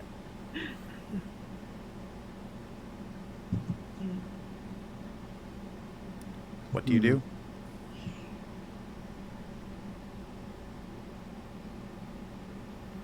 Matt, can you fly Lulu over? Yeah, I can probably do that, but I don't think I can carry you. I have an idea. Okay. It's dumb, but it's an idea. Just, I guess, like, yeah, crouch down so Lulu can piggyback. Yeah, she does. She climbs on. Okay. As I've said before, your movement speed is reduced by half if you're carrying Lulu while you're flying. And you try to fly across the river? Yeah, and I from what Lulu said about what the bird said, I'll try to fly as high as I feel safe doing carrying somebody. How high is that? Oh no! I hate when you ask this question. This is a terrible question. I'm gonna say 30 feet above the bridge. Okay, that will put you about 45 feet above the river itself. Okay. Okay, so that is in the midst of happening. In the meantime, Magna, what are you doing while this river crossing is occurring? I'm gonna hold position for the time being. Are you holding position within the cover of the trees, or are you breaking cover and standing closer to the riverbank? I'm gonna... Yeah, the first one. Okay, so you're staying probably about 20 feet away from where the edge of the river is, staying in the cover of the forest proper. Yeah. Okay. So, Lulu, riding on the back of Merrimack, you are slowly fluttering across the river. It is, as I said, a 40-foot gap across the river. With your movement speed reduced, you can make it across in about 2 rounds. Okay. That's... okay. That's an interesting way of putting that.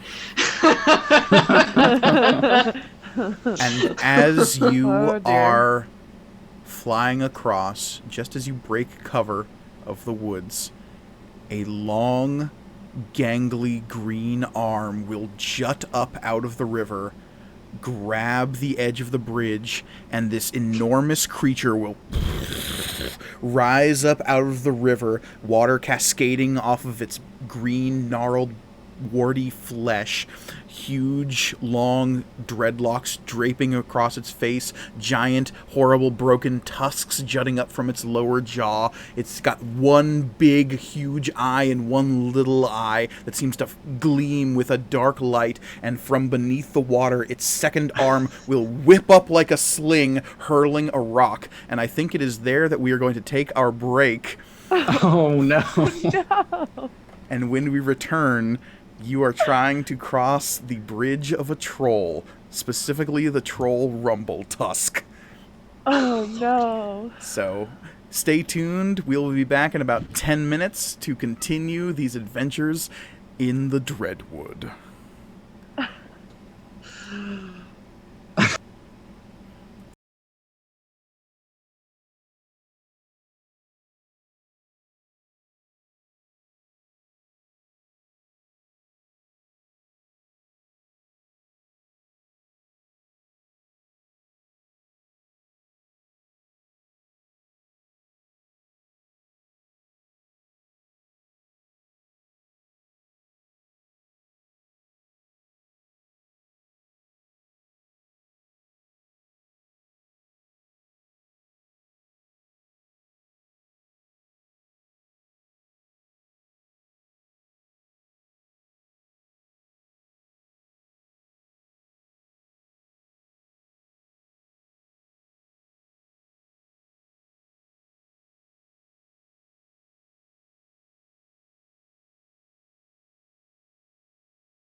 Fair. And welcome back to Dreadwood Fairytales. When last we left our heroes, they had defeated a hag, had pressed further into the Dreadwood, and had found themselves crossing a bridge over a river. And as with so many bridges and so many tales, there was something lurking beneath. And this ain't no Riddle-asking bridge troll, this is a rock-hurling bridge troll. So, as it lifts its gargantuan bulk up out of the water, draped in moldy ropes of, like, plant matter that is decaying on its body, it will whip a rock up at Merrimack. And I need you to give me a perception check right now to see if you see this coming. Magna, you have a really good view of this from the edge of the woods. Oh, good. Great. 15. 15. Okay, so this thing is not getting a surprise round as you Oh, good. God. as the water ripples off of it, and its attack roll for this is going to be a 13 to hit. It just hits, doesn't it? That's exactly my AC. That is exactly your AC. Oh no. Oh no. So this large wet rock comes hurtling up out of the river and will strike you for 12 bludgeoning damage. Oof. Holy bananas. And I need you to make an athletics check, Lulu, to hang on to your friend. Fair. Ooh, I rolled a 19. Okay, excellent. You hang on as Merrimack goes cartwheeling through the air, and I need everyone to give me an initiative roll.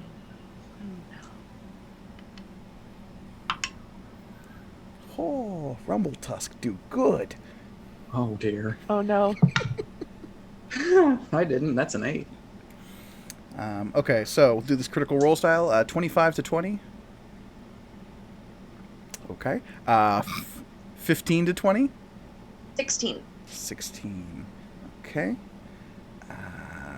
10 to 15. 12. 12. And with Magna bringing up the rear. So, at the top of the round, Rumbletusk will continue to pull its bulk up, and you can see that this is a huge, broad troll. What you thought were warts and, like, lesions on its back are actually, like, strange shellfish growths all over its shoulders and backs. You see, like, abalone shells kind of, like, sticking up out of its back and curling down its the ridges of its muscles. It has these long, horrible claws that come out of its hands, these tusks, as I described, coming out of a jutting lower jaw, and it will, like, cast around, and you see it reaching down into the bridge and grabbing at what looks like a strut in the bridge, and you hear a large crack as it pulls off the side of the bridge to make this huge, long great club that it's now wielding in its hands. Standing at its full height, Rumbletusk is about 15 feet tall, and with the extra length of this huge great club, it looks like it's winding up to just smash Merrimack out of the sky. You're a little bit out of its reach, though, so it's going to have disadvantage on the attack roll as it tries to leap up and just smash you down. Oh, it's not going for a home run, it's going for a... It's trying to get you in the river. Oh, cool, okay. I think Lulu gasps when she sees this thing and is like, "Oh, he's magnificent." And me, with my cracked ribs, is like, yeah, great, it's so cool. She might even yell out, "We want to be friends. It's okay." But seeing as on the disadvantage attack roll, it rolled a 1, it is not going to be connecting. And as it lunges down, I'm going to have him make an acrobatics check to see if he stays on the bridge, because a botch is, of course, real bad when you make an attack roll. Botch. But that is a 17 on acrobatics, so it catches itself with one hand on the edge of the bridge and, like, seems to be getting ready for another winding up strike. That brings us to Merrimack. Okay. I think it's time for an Eldritch Blast. as you are suspended above the river, about, as you said, 45 feet above the river's surface and 30 feet above the bridge itself. You have those bugs as well. And you I do have have those bugs. the spell squirmers, yes. Let's see. The only issue with the fireball is that it's very destructive, and I don't know, like, if I crush the bug, the fireball will go off in my hand, or if that just is like, now you have a fireball you can throw. So, What an excellent question. yeah, it's sort of 50-50 on that one. Oh, gosh. Let's see. You could chuck it at him super hard. That's also true. And hope it doesn't just bounce off. Yeah, and then I lose a fireball bug. Up to you. Yeah, I think I am just gonna do Eldritch Blast for now. Okay. Let's see. Try to get Lulu to a good place as well. Yes, All right. keep that in mind that you do have Lulu on your back while you're doing this. Yeah. So only one of the blasts hit. Probably. Actually, I should probably, tell you what the roll was. Yeah, that would be 21. helpful. It's a 21. 21. No, it does hit. Damn it. I hate you. I hate almost you. had a heart attack. God, I he's saw the that face. I was like, worst. how does it have more than 21? Right? Like, oh no, we're dead. I'd be like, Dead. we're done. We're leaving. Like, bye. Goodbye, troll. Bye, Magna. Like, Bye, Magna. sorry. Bye, pork chop. We can't leave pork chop behind, though. Oh, that's true. You have to get pork chop across. That's right. know. Magna, you are standing at the rear of the bridge with Porkchop nearby. Porkchop is like curled up on the ground with paws over the face. His classic battle Yeah. pose. Baby. Shit. It's only 2 damage. 2 damage Ooh. on the Eldritch Blast. Okay. And I guess, can I ask Lulu what she's planning to do as a free action? Sure. Just like turn over your shoulder. I hope you got something. No, more like, do I need to move closer or further away for you to do what you're gonna do? Before Lulu knows exactly what she's gonna do, is a troll a humanoid? Technically, it is a giant kin. Okay. So I couldn't, charm it. I mean, anything's possible, but if there's a charm spell you have in mind that specifically says It humanoids, says humanoid. then no. Yeah. Okay. Oh man. So I think Magna, you are on deck, by the way. Yep. How far out am I? You are I 20 think feet away from Lulu's- the base of the bridge. And from Rumbletusk? And from Rumbletusk, who is at the center of the bridge, you are 40 feet away. Okay. I can swing that.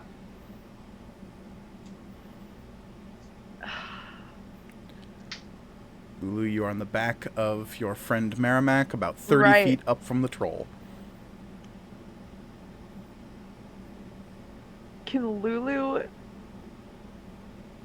Would Lulu know if the troll speaks common? I don't know if that is something you would know, but it is certainly something you can try. I really she loves this thing and wants to be its friend. Yes, as you see the swampy vegetation hanging off of its body, and your first reaction is this it? Is this the creature you've been seeking? Yeah. I think she's gonna yell down to it. Hopefully I can maybe do this as a free action. I don't know. She's gonna yell down to it, "Hi, I'm Lulu! What's your name?" And it will rumble, Rumbletusk Smash! Ooh, okay. Yeah, that's not great. Do you have to smash? Yes! Big damage. Big damage. Okay, then she's definitely gonna cast Moonbeam. Okay. Yeah. What level Moonbeam are you casting? We'll do it as a 3rd level. Ooh, okay. Spicy. And it needs to make a saving throw of dexterity? Let's Or is see. this Constitution? I always forget. Constitution saving throw. Constitution saving throw. And Rumble the Tusk DC, like that. DC is 14. Okay, but he does not make it. Even with the +5, he only rolled a 12. So, Rumble Tusk's taking full moonbeam damage. He is not a shapeshifter, unfortunately. Unfortunately. So the moonbeam strikes down onto Rumble Tusk, and the beam is only 5 feet wide, and Rumble Tusk is wider than that. So it's like it's hitting a portion of Rumble Tusk, but he's still like sticking out of parts of the beam. Nice. So, let's see. What is that? 3d10 of damage, right? It's your spell. I know, I'm looking. I'm trying to... Sorry. It's all good. Let's see. 2d10 on a failed save, but I cast it using a 3rd level spell slot. So, yeah, 3d10. Excellent. So,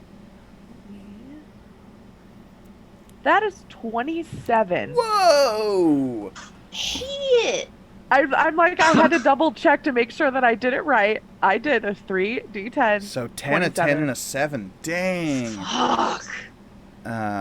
Or wow. other variants thereof. Yeah, Yeah. a 9, a 10, and an 8. That's a juicy hit. Yeah. That is a juicy hit. All right. So this radiant fire rains down for the first time in a while from the straight sky above, just raining down, reflecting moonlight seemingly from nowhere onto Rumble Tusk, and Rumble Tusk will let out a bad light.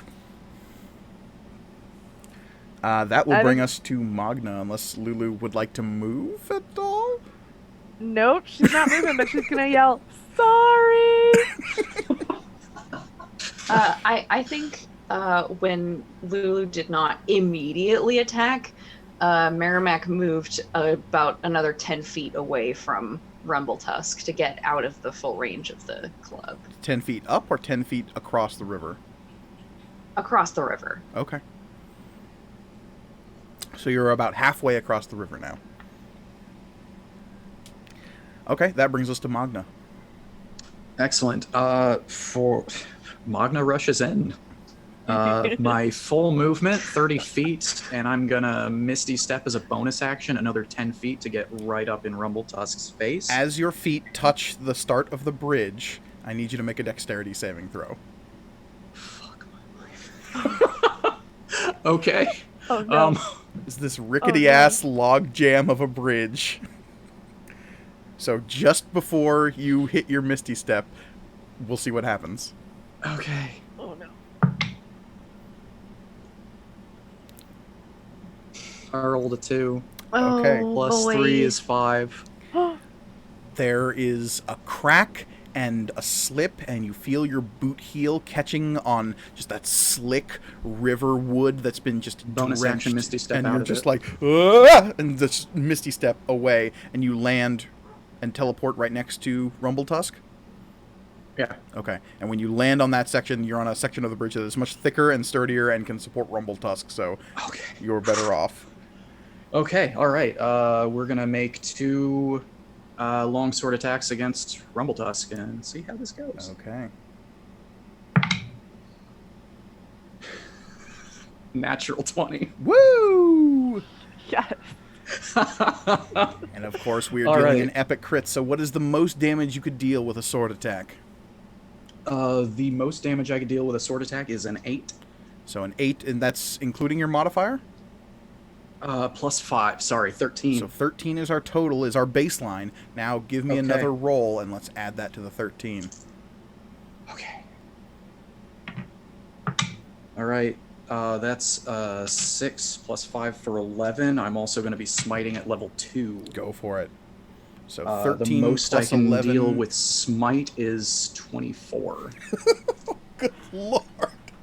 Sweet Jesus! So 20. Yeah. Okay, so 24 plus 13 is 37 is our baseline, plus the 11 you rolled is 48, plus this additional smite roll.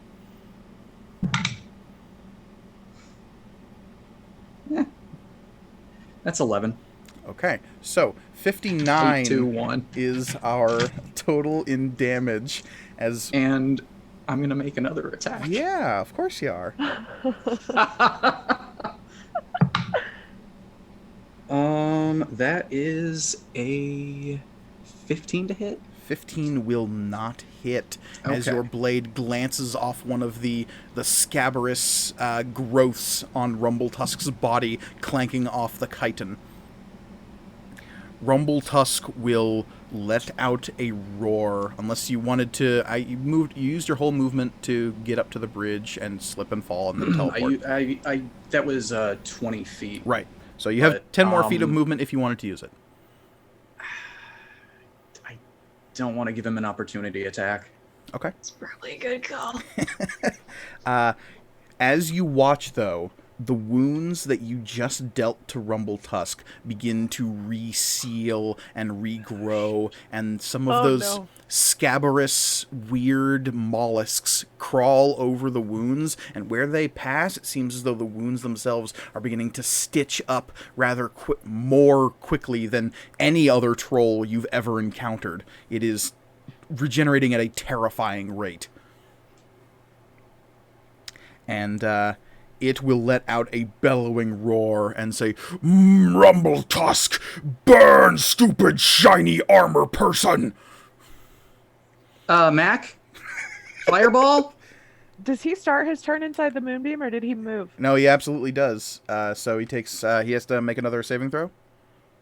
Or does he just take straight moonbeam damage?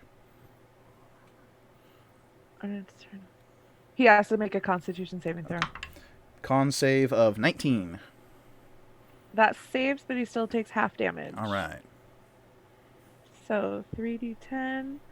Whew, I got a 23, which in half is 12. 12, okay. Or I think it 11. goes down to 11. Goes down, yeah, 11. Okay, still good. Brings his hit point total to 69. Nice. Noise. And as you watch, Rumble-Tusk will attempt to just smash the ever-loving crap out of Magna.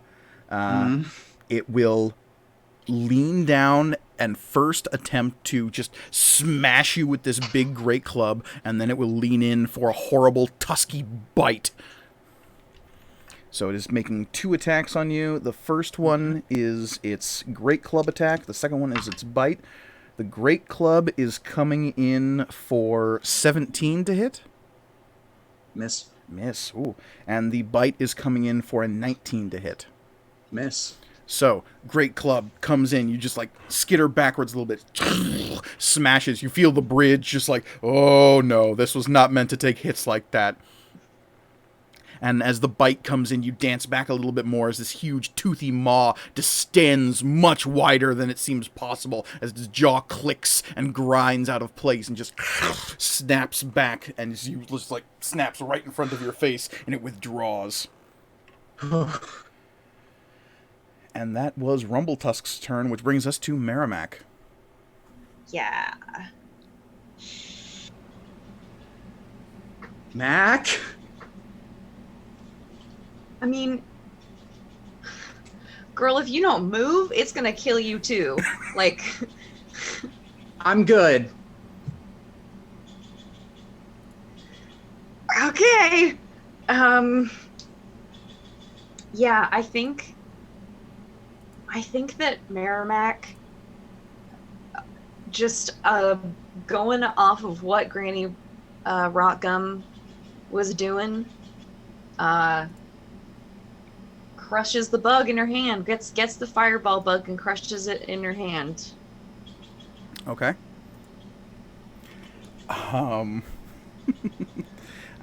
We're getting some reports that our stream is being a little laggy at the moment. So I seem to be, let's see, sorry, doing it live, so I'm having to check on the things while we do this thing. My stream seems to be going at 30 frames per second, though I'm a little unsure if that has fixed the problem or not. Tough to say on my end.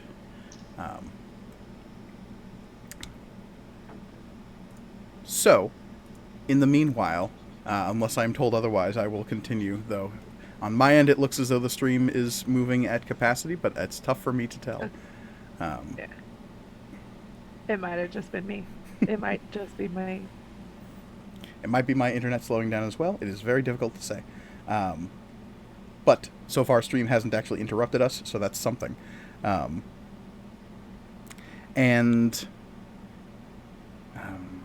it up on my phone. Yeah, it's a little choppy. But it seems to be evening out. So, as the troll comes down on Magna, we get to Merrimack, who is, freaking out a little bit. Yeah. I'm just like...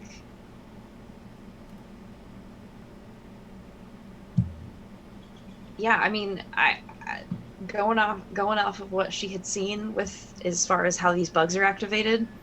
You crush the firebug? I crushed the firebug. Okay. The oily grease inside the spell squirmer spreads out over your hand, and you feel it coalescing into a flaming ball of pitch that you're now just, like, holding. Okay. I am going to throw it. Straight down? I am going to throw it. Yeah, see, I'm looking at the fireball spell, but, like, Merrimack, I do water shit. Like, she doesn't know. Oh, God, I don't know. I'm trying not to metagame, but I don't want to kill them. Okay, give me an intelligence saving throw. Okay, that's probably a fair compromise. Especially since I'm really fucking stupid. 13?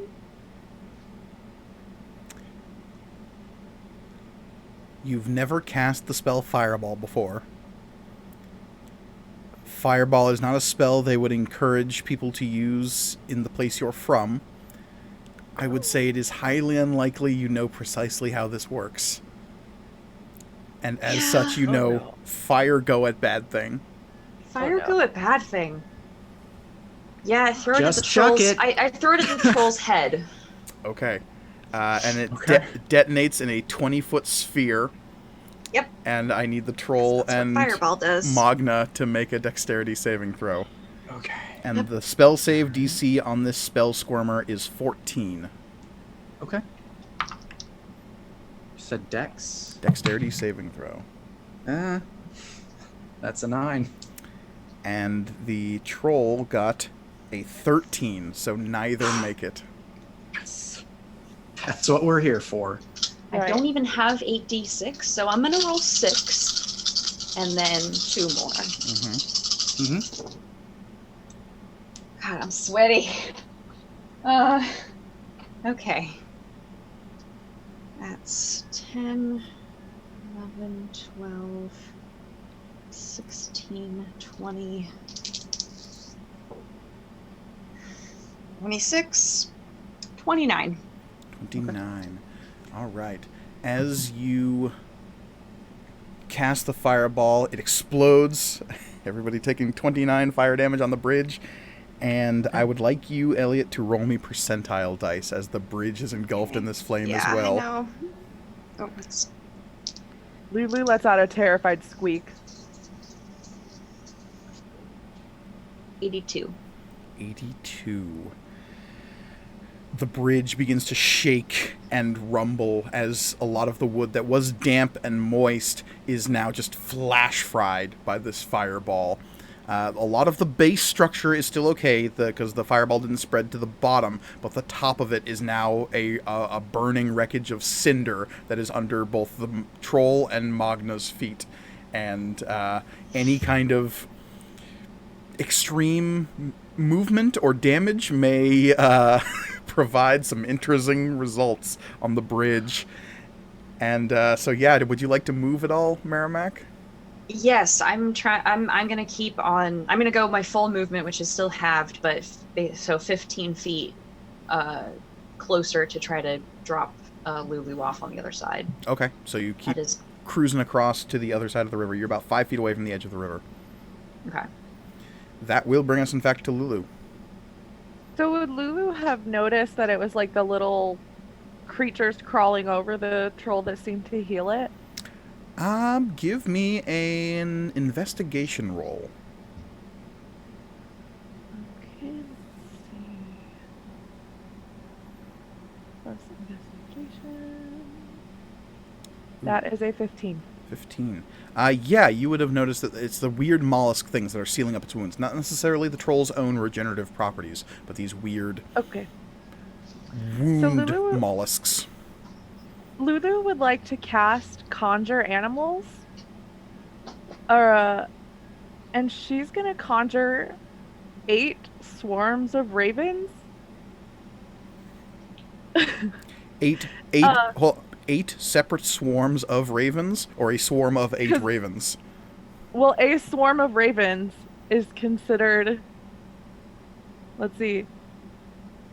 I think that a swarm of ravens counts as I don't know. It says I can conjure a beast, and on this list of beasts, swarm of ravens is listed as a beast. That is correct. And what is the challenge rating on swarm of ravens? 1/4. And conjure animals says I can conjure 8 beasts of challenge rating 1/4 or lower. Okay. This is an incredible game. If you could please roll me 2d20. Sure.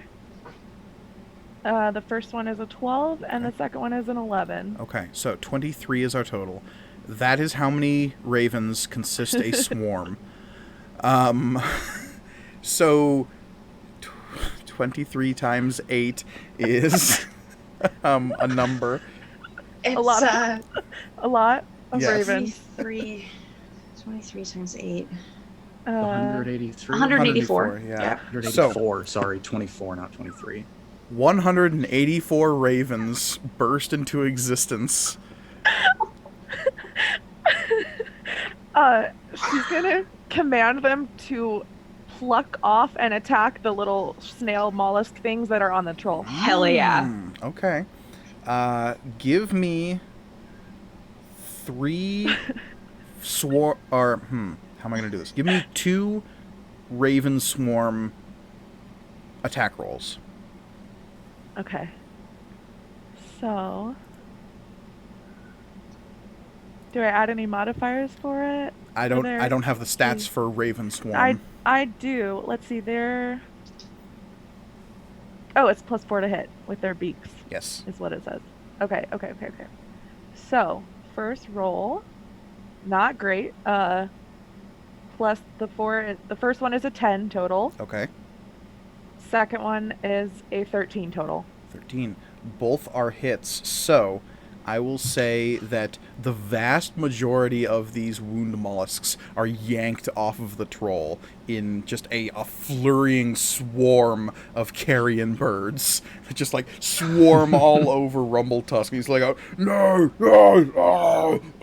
kind of flailing around, and he's definitely like swatting handfuls of birds off.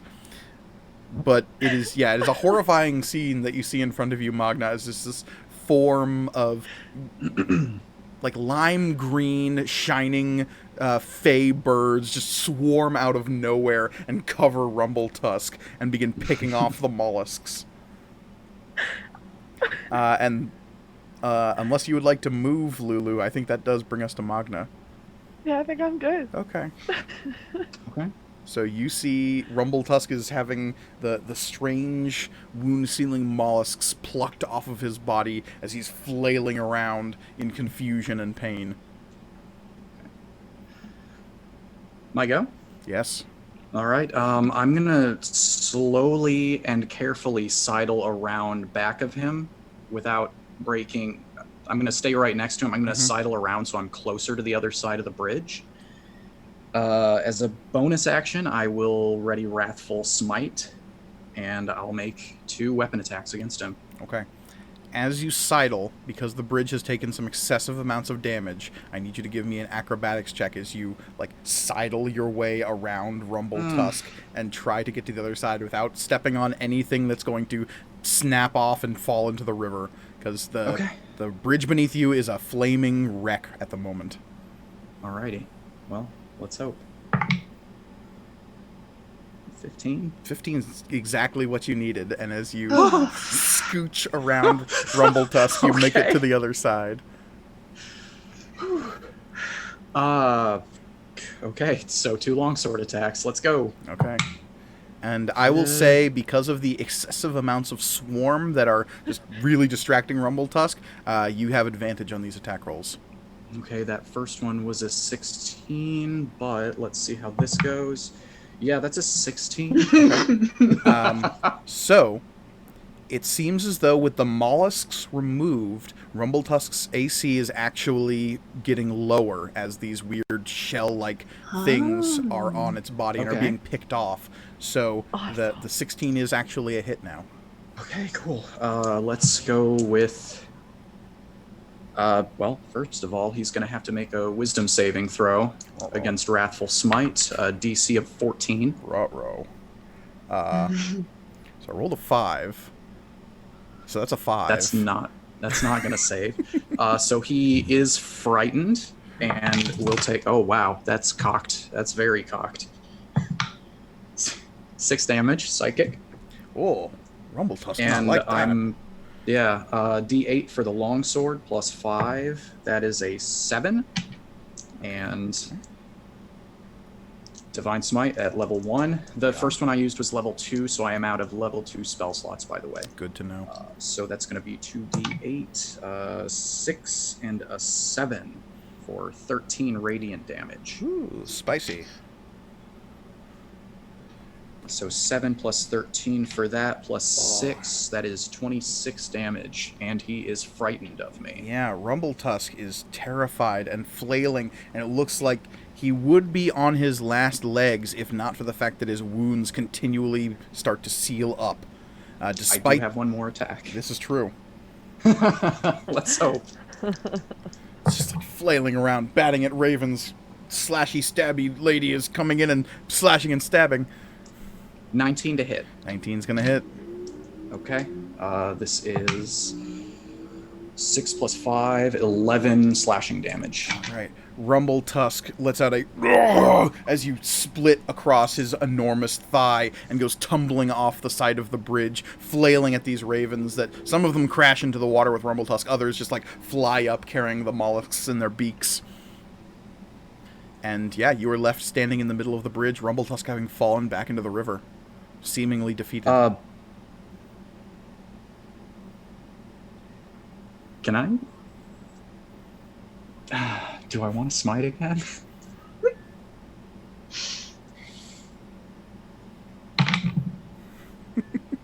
Nine radiant. Adding 9 more radiant to that. Okay. Yeah. Will him falling give me an opportunity attack as well? It seems to be at least like ragdolling off the bridge. If you wanted to make an opportunity attack, I'd say you're allowed to. But this How is... dead can we make this troll? What's that phrase? Don't beat a dead troll. That's how the old saying goes. Double tap. That was a miss. Okay. There. Well, what did you roll? Like I said, its AC is a little lower now. Oh, 13. 13 is still a miss, though, unfortunately. Yeah. Okay, so you whiff as it falls off and just like tumbles down into the river. Sploosh! This flock of ravens above going, ah, ah, ah, ah, ah, as they're just like slowly circling above the river. Hey, can you move that light thing onto it? Just want to be sure. Absolutely. Yeah, Thanks. she can move her moonbeam. Okay. That brings... if it's on her turn. Right. That would bring us to Rumbletusk, who is not visible and is under the water, and that brings us to Merrimack. Yeah, I'm gonna drop Lulu onto the shore, and since Magna is not in any clear and present danger and can probably get across the bridge herself, I'm gonna hold my action, and I'm gonna hold my action until, or if Rumbletusk resurfaces, I'm going to ready another Eldritch Blast. Okay. That brings us to Lulu. Yeah, she's gonna use her action to move her moonbeam, so that it's where where Rumbletusk fell into the water. Okay. Any orders for your flocks of ravens? No. Okay. So the moonbeam just drags across the flocks and is just scattering raven bits everywhere. Oh, I forgot about that. Poor raven. That's why I asked. Oh. Sorry, gang. But there's just like so many of them, and they're popping. And the water is beginning to boil where the moonbeam That's a lot of strikes it. ravens to keep track of. It's true. It's absolutely true. Okay, and yeah, there doesn't seem to be. I mean, you're solidly attacking the river, and that would bring us back to Magna. I am going to very, very carefully get across the bridge. Okay. If you take your full turn just doing that and moving carefully, you can do so with no problem, and I won't ask for a skill check. Yeah, it seems like we're out of danger at this point, so I'm just going to take my sweet time. Okay. Uh-oh. I will interpret that by saying you would take 2 turns to very carefully pick your way across the bridge. No, I'm just the first thing you said, where I can just take 1 turn. Oh, okay. Well, fair enough. Yeah. I'm just saying you said take your sweet time, and I Sorry. I don't want to deny you your sweet time. Sorry, I didn't. How many ravens would it take to carry Magna across? More than you have. What is the land speed Of a laden... of a laden fey raven? I need string, probably. So as you reach the other side of the bridge and come to meet your friends, Merrimack, your ready to action is good that you did that, because rushing out of the water is the burned and pissed form of Rumbletusk, shouting and screaming and coming at you with clawed hands. He is afraid of me, so he cannot move closer to me. So if Merrimack is next to me, he has to run away. So he comes up out of the water, sees you, and just wheels around. Did he get right up next to me? No, he's just like, Okay. like his head breaks the water, he sees you, and he just starts steering in the other direction. Nice. Well, 17 for one of the Eldritch Blasts, and I rolled a 4 on the other one, so it's probably not gonna hit. 17 will hit. And that's 9. Okay, 9 damage. So Rumbletusk is super hurt, super scared, and flees back beneath the surface of the river. And that brings us back to Merrimack. Would he have taken any moonbeam damage? No, he got out of the moonbeam during, actually before you moved it onto him. Okay. He was deep enough below the river and had moved away at that point. Fair. All right. Job well done, everybody. Still got that awesome. moonbeam? Did you say still got that moonbeam? Yeah, you got that up. I sure do. Get him. Can she? Yeah. It's a 40-foot high cylinder. How far can you move it in a turn? 60 feet in any direction. Well, shit. Yeah, you can absolutely harry Rumbletusk with this. And oh yeah, she does. There is this constant like spotlighting of every time Rumbletusk surfaces like a little bit farther up the river, the moonbeam will just it'll just like and then dive back under the water. And its regeneration seems to always be keeping like slightly ahead of the moonbeam, but the fear is never going away, and that lasts for a minute. Yes. It lasts for a minute or until it makes a wisdom check to steal its resolve and end the spell. But that wisdom check will be with disadvantage. Yeah, that's just... No. Because he's scared. No. You could always roll 2 crits. No. No. Yeah, no, it just continues to flee ad nauseum for a full minute. Nice. And so... This is like a Looney Tunes cartoon-esque, I'm picturing. And the ravens will flack back over to you and begin, like, pecking apart these mollusks that are on the ground. Yeah, she lets her Fey Ravens eat, and then she like slowly starts dismissing the spell. Okay. And there are still a few like live mollusks on the ground, slowly kind of like crawling. And as you get a better look at them, you can see that they have the same weird markings on their shells that the spell squirmers have. Hmm. It seems as though these mollusks are some kind of unnatural creation. They're and it seems a little complex for something like Rumble Tusk to have come up with by himself. Yeah. Do Since you they think they were, would heal you? yeah, I was gonna say like Magna, are you okay? Like I was gonna cast Cure Wounds, but I can always just put a mollusk on your face. Yeah, let's give the save your spells. Can I do the thing with? He's still here, right? Rumble Tusk? Yeah. I mean, he's like, He just can't get within 30 feet of me. yeah, but he is like 300 feet upriver. Like, it's the moonbeam that he's really so worried he about at just this point. left. Yeah, he's just like, He's just gone. He's gone. All right. this was not Rumble Tusk's day. No. I was just hoping I could get 2 more javelins. I mean, you could, if you wanted to like track it upriver. No, I'm good. Okay. Yeah. I'll save them. Probably good. Yeah. Yeah, let's try the gross. Why not? Yeah, let's do it. I mean, they're pretty cute. Somebody roll me 2d12. I'll do it. I said that, and then I looked at my dice, and I was like, I don't know which ones of these are just d12s, actually, but no, I got them. 6. Okay, that is how many intact mollusks you can find. Not bad. So if you want to use one of them right now. Sure, yeah. I'll just stick one on Magna's, like, pauldron. One of her pauldrons. Okay.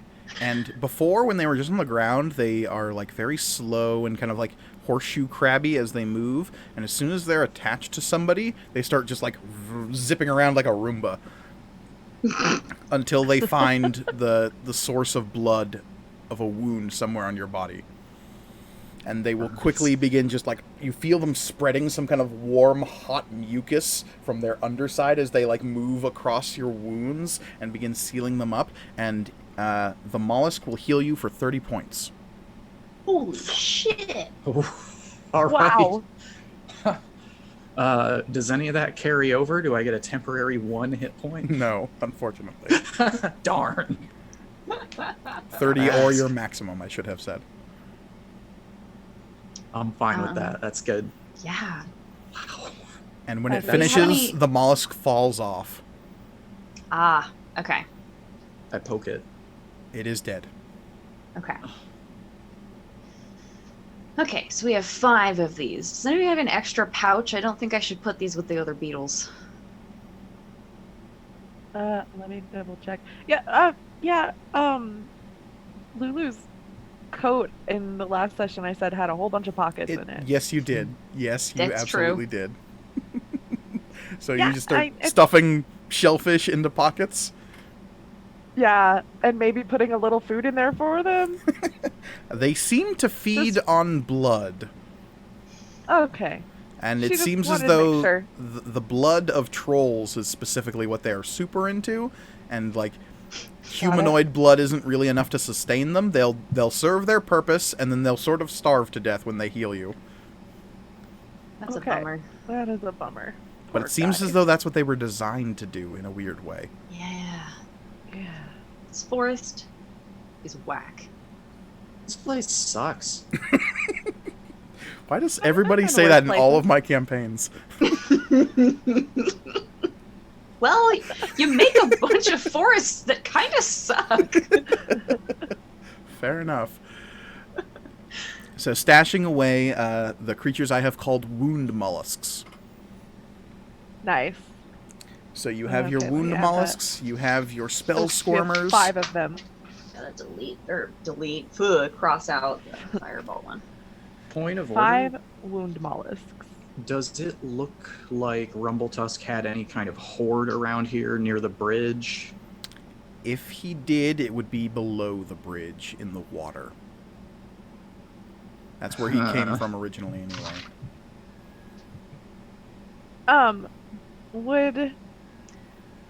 Was that a question that Magna asked out loud?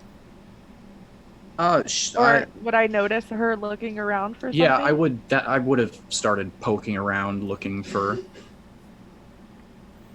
Okay, yeah. If he had, you would maybe notice that there's maybe some kind of deeper darkness in the river below the bridge, as though maybe there's a depression or some kind of indentation down there. Guess who can cast water breathing once per long rest? Is it Merrimack? It's Mac.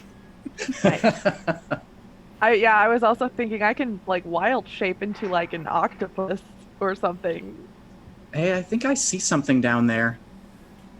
Looks like he dug a hole. Alrighty, let's look at water breathing. I believe you can cast it on yourself and up to 8 willing creatures. Up to 10. Up to 10, wow. Yeah, and it lasts for 24 hours.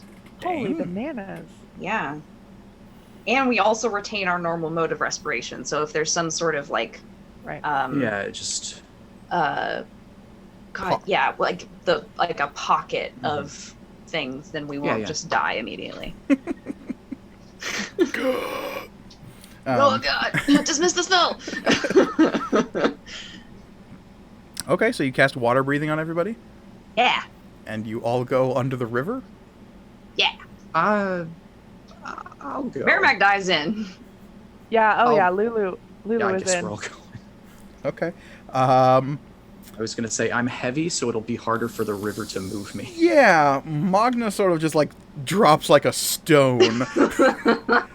The rest... Does anybody else have trouble? I can like... Yeah, the rest of you, like I said, the river is swift and dark, and since you're on the upstream side of the bridge, you can sort of brace yourself against the log jam dam as you make your way down. It's so long as you don't do anything too crazy, you're probably not going to get swept downriver. Making your way down into darkness is... Merrimack, you are immediately struck by how dark it is underwater. Oh yeah, I cast light on my the light cantrip on my shell necklace. Okay, excellent. Nice. That lightens it up.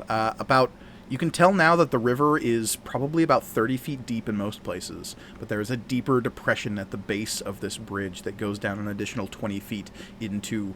It's not a cave so much as it is just like a deeper hole that seems to have been excavated down here, and it is ringed with these sharp rocks that seem to have been placed to make it look like sort of an open maw. And you can see tatters of the seaweed that Rumbletusk was wearing, sort of drifting around the exterior of the hole. Diving down into it, you quickly discover the remains of lots of humanoids. There's a whole lot of bones down here of Rumbletusk's previous meals. And I need all of you who are down there to give me investigation rolls as you poke around Rumbletusk's lair.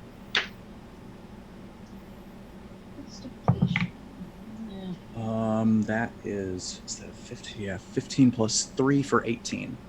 18? 12. 12? Also 12.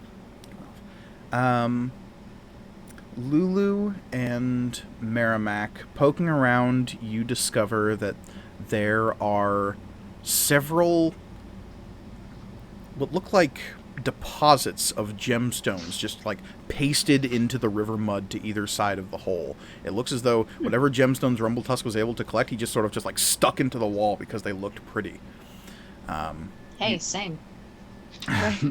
You find a bunch of worthless rocks, like they mostly look like quartz or some kind of like broken open geode of some kind that he just thought was pretty and pasted up into the wall. Mm-hmm. But there are several valuable gemstones down here, including 3 sapphires that are worth 100 gold apiece, Nice. 2 rubies that are worth 50 gold apiece, and 1 perfect cut diamond that is worth 1,000 gold. Ooh. Yeah, I'm gonna pry those out of the wall.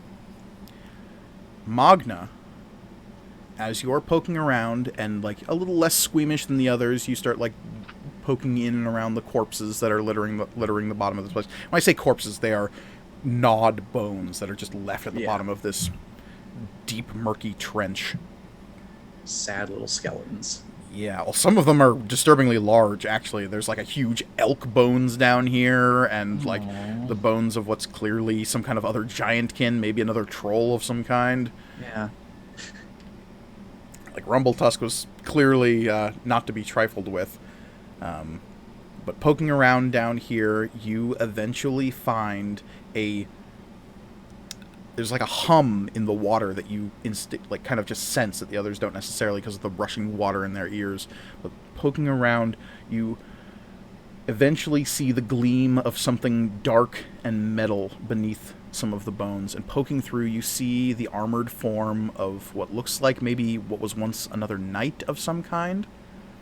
And at the bottom of this pile, you come up with what looks like a jagged, dark metal javelin that kind of just hums in the water. You grab it, and that is what you find down in the hole. Nice. Kind of just like... Yeah. Glub, To the glub, others. glub, glub, glub. Remind me how many rubies there were and how much they're worth. 2 rubies worth 50 gold apiece. 50 gold. And the sapphires were 100 gold apiece. Yes. Okay. Just want to make sure I had that right. And So- I think I want to say Lulu is helping her pluck the stones because she sees that's what she's doing, but she probably has no interest in like shiny rocks. she prefers creatures. Okay. Yeah, there are no more of those mollusks down here. You don't know where they were coming from. They seem to be exclusively attached to the troll. As you resurface and bring your garnered loot back up to the side of the shore, in the distance you hear the pained sounds of a lake troll consoling himself and kind of definitely not dead, but definitely defeated. You pull yourself up on the far side of the river and continue to head northward away from this little side track in the Dreadwood, having bested a bridge troll. A cold wind will sweep down from the woods as you make your way up on the other side of the gully, bracing yourself on trees and coming up through rough patches of fallen dirt. The breeze will sweep around your legs, rise up your thighs, send goose flesh across your body. And as you feel this wind, you hear a familiar voice go, "Oh, very impressive. Beat up the poor old bridge taker." Hello? Yeah, we took his stuff too. There's no response as the voice in the wind Yeah, I drifts kind away. of figured. And as you Well, make your good way job, up, everybody not dying. Yay! you, Sorry, what? you congratulate yourselves as you make your way to the top of the embankment, and you see from here on out the forest is thicker and darker, the underbrush more close, the branches lower. Despite the daylight, it's only just now growing to be noon. There is a thickness in the darkness ahead of you as you grow deeper and deeper into the Dreadwood. And I think it is there that we will wrap this episode of Dreadwood Fairytales. I want to thank my wonderful players for coming along on all of this nonsense. Is there anything anyone would like to plug much before we fun. wrap things up? I'm on Twitter. Exactly. No, that is the Tell thing. us. Yes. Yeah. Yeah, at affect not effect. You can find me in. I'm tagged in all of the things. So You can find me on Twitter at Elliot C. Lewis. I'm also tagged in all of the things. And if you would like to hear more of my spellcasting antics, you can listen to Material Components, another D&D podcast that I am on with our humble dungeon master. You can find that account on Twitter at MatcomRPG. And, on iTunes, Spotify, wherever you find podcasts. And I'm on Twitter at DreadPirateBex. I'm also the DM of the podcast, The Dice Girls. We're an all-woman team of players and a DM who've never played before that whole adventure started. So it's been crazy, and it's The Dice Girls on Twitter and everywhere you find podcasts as well. And I recommend both of those podcasts because one I'm personally involved in and one I just enjoy a lot. I'm going to have to check both out. You can find me, of course, at MK Gorgoni if you want to yell at me about bridge troll statistics and whatnot. I am more than happy to engage in discourse. I would also, of course, love to thank our wonderful patrons here at the Greyhawk channel. We wouldn't be able to do this without any of your support, and as well as our subscribers here on Twitch. Thank you so much for supporting the Greyhawk channel and everything we do here. If you're looking for more shows like this one, or others that are not like this one at all, but all still set in the world of Greyhawk, please look around the Twitch page. One of these days I'll learn where to point for the rest of the Twitch schedule. Every single day of the week we have at least one show in which amazing players and DMs will take you on a guided tour through the world of Greyhawk in all of its little niches and foibles. So please look forward to the next show. I think there's one later today, actually. Yes, I believe that is true. And also, I don't know at what time, but it's happening. This is true. Also, be sure to check out the link to the Greyhawk channel Discord, where you can talk shop or D&D or whatever you want to talk about with everyone involved in the Greyhawk channel. So please check out the link to that also on our Twitch page. Thank you all so much for listening. Until next time. This has been Dreadwood Fairytales. I don't still have a sign-off yet, so... We'll get there. We'll get there.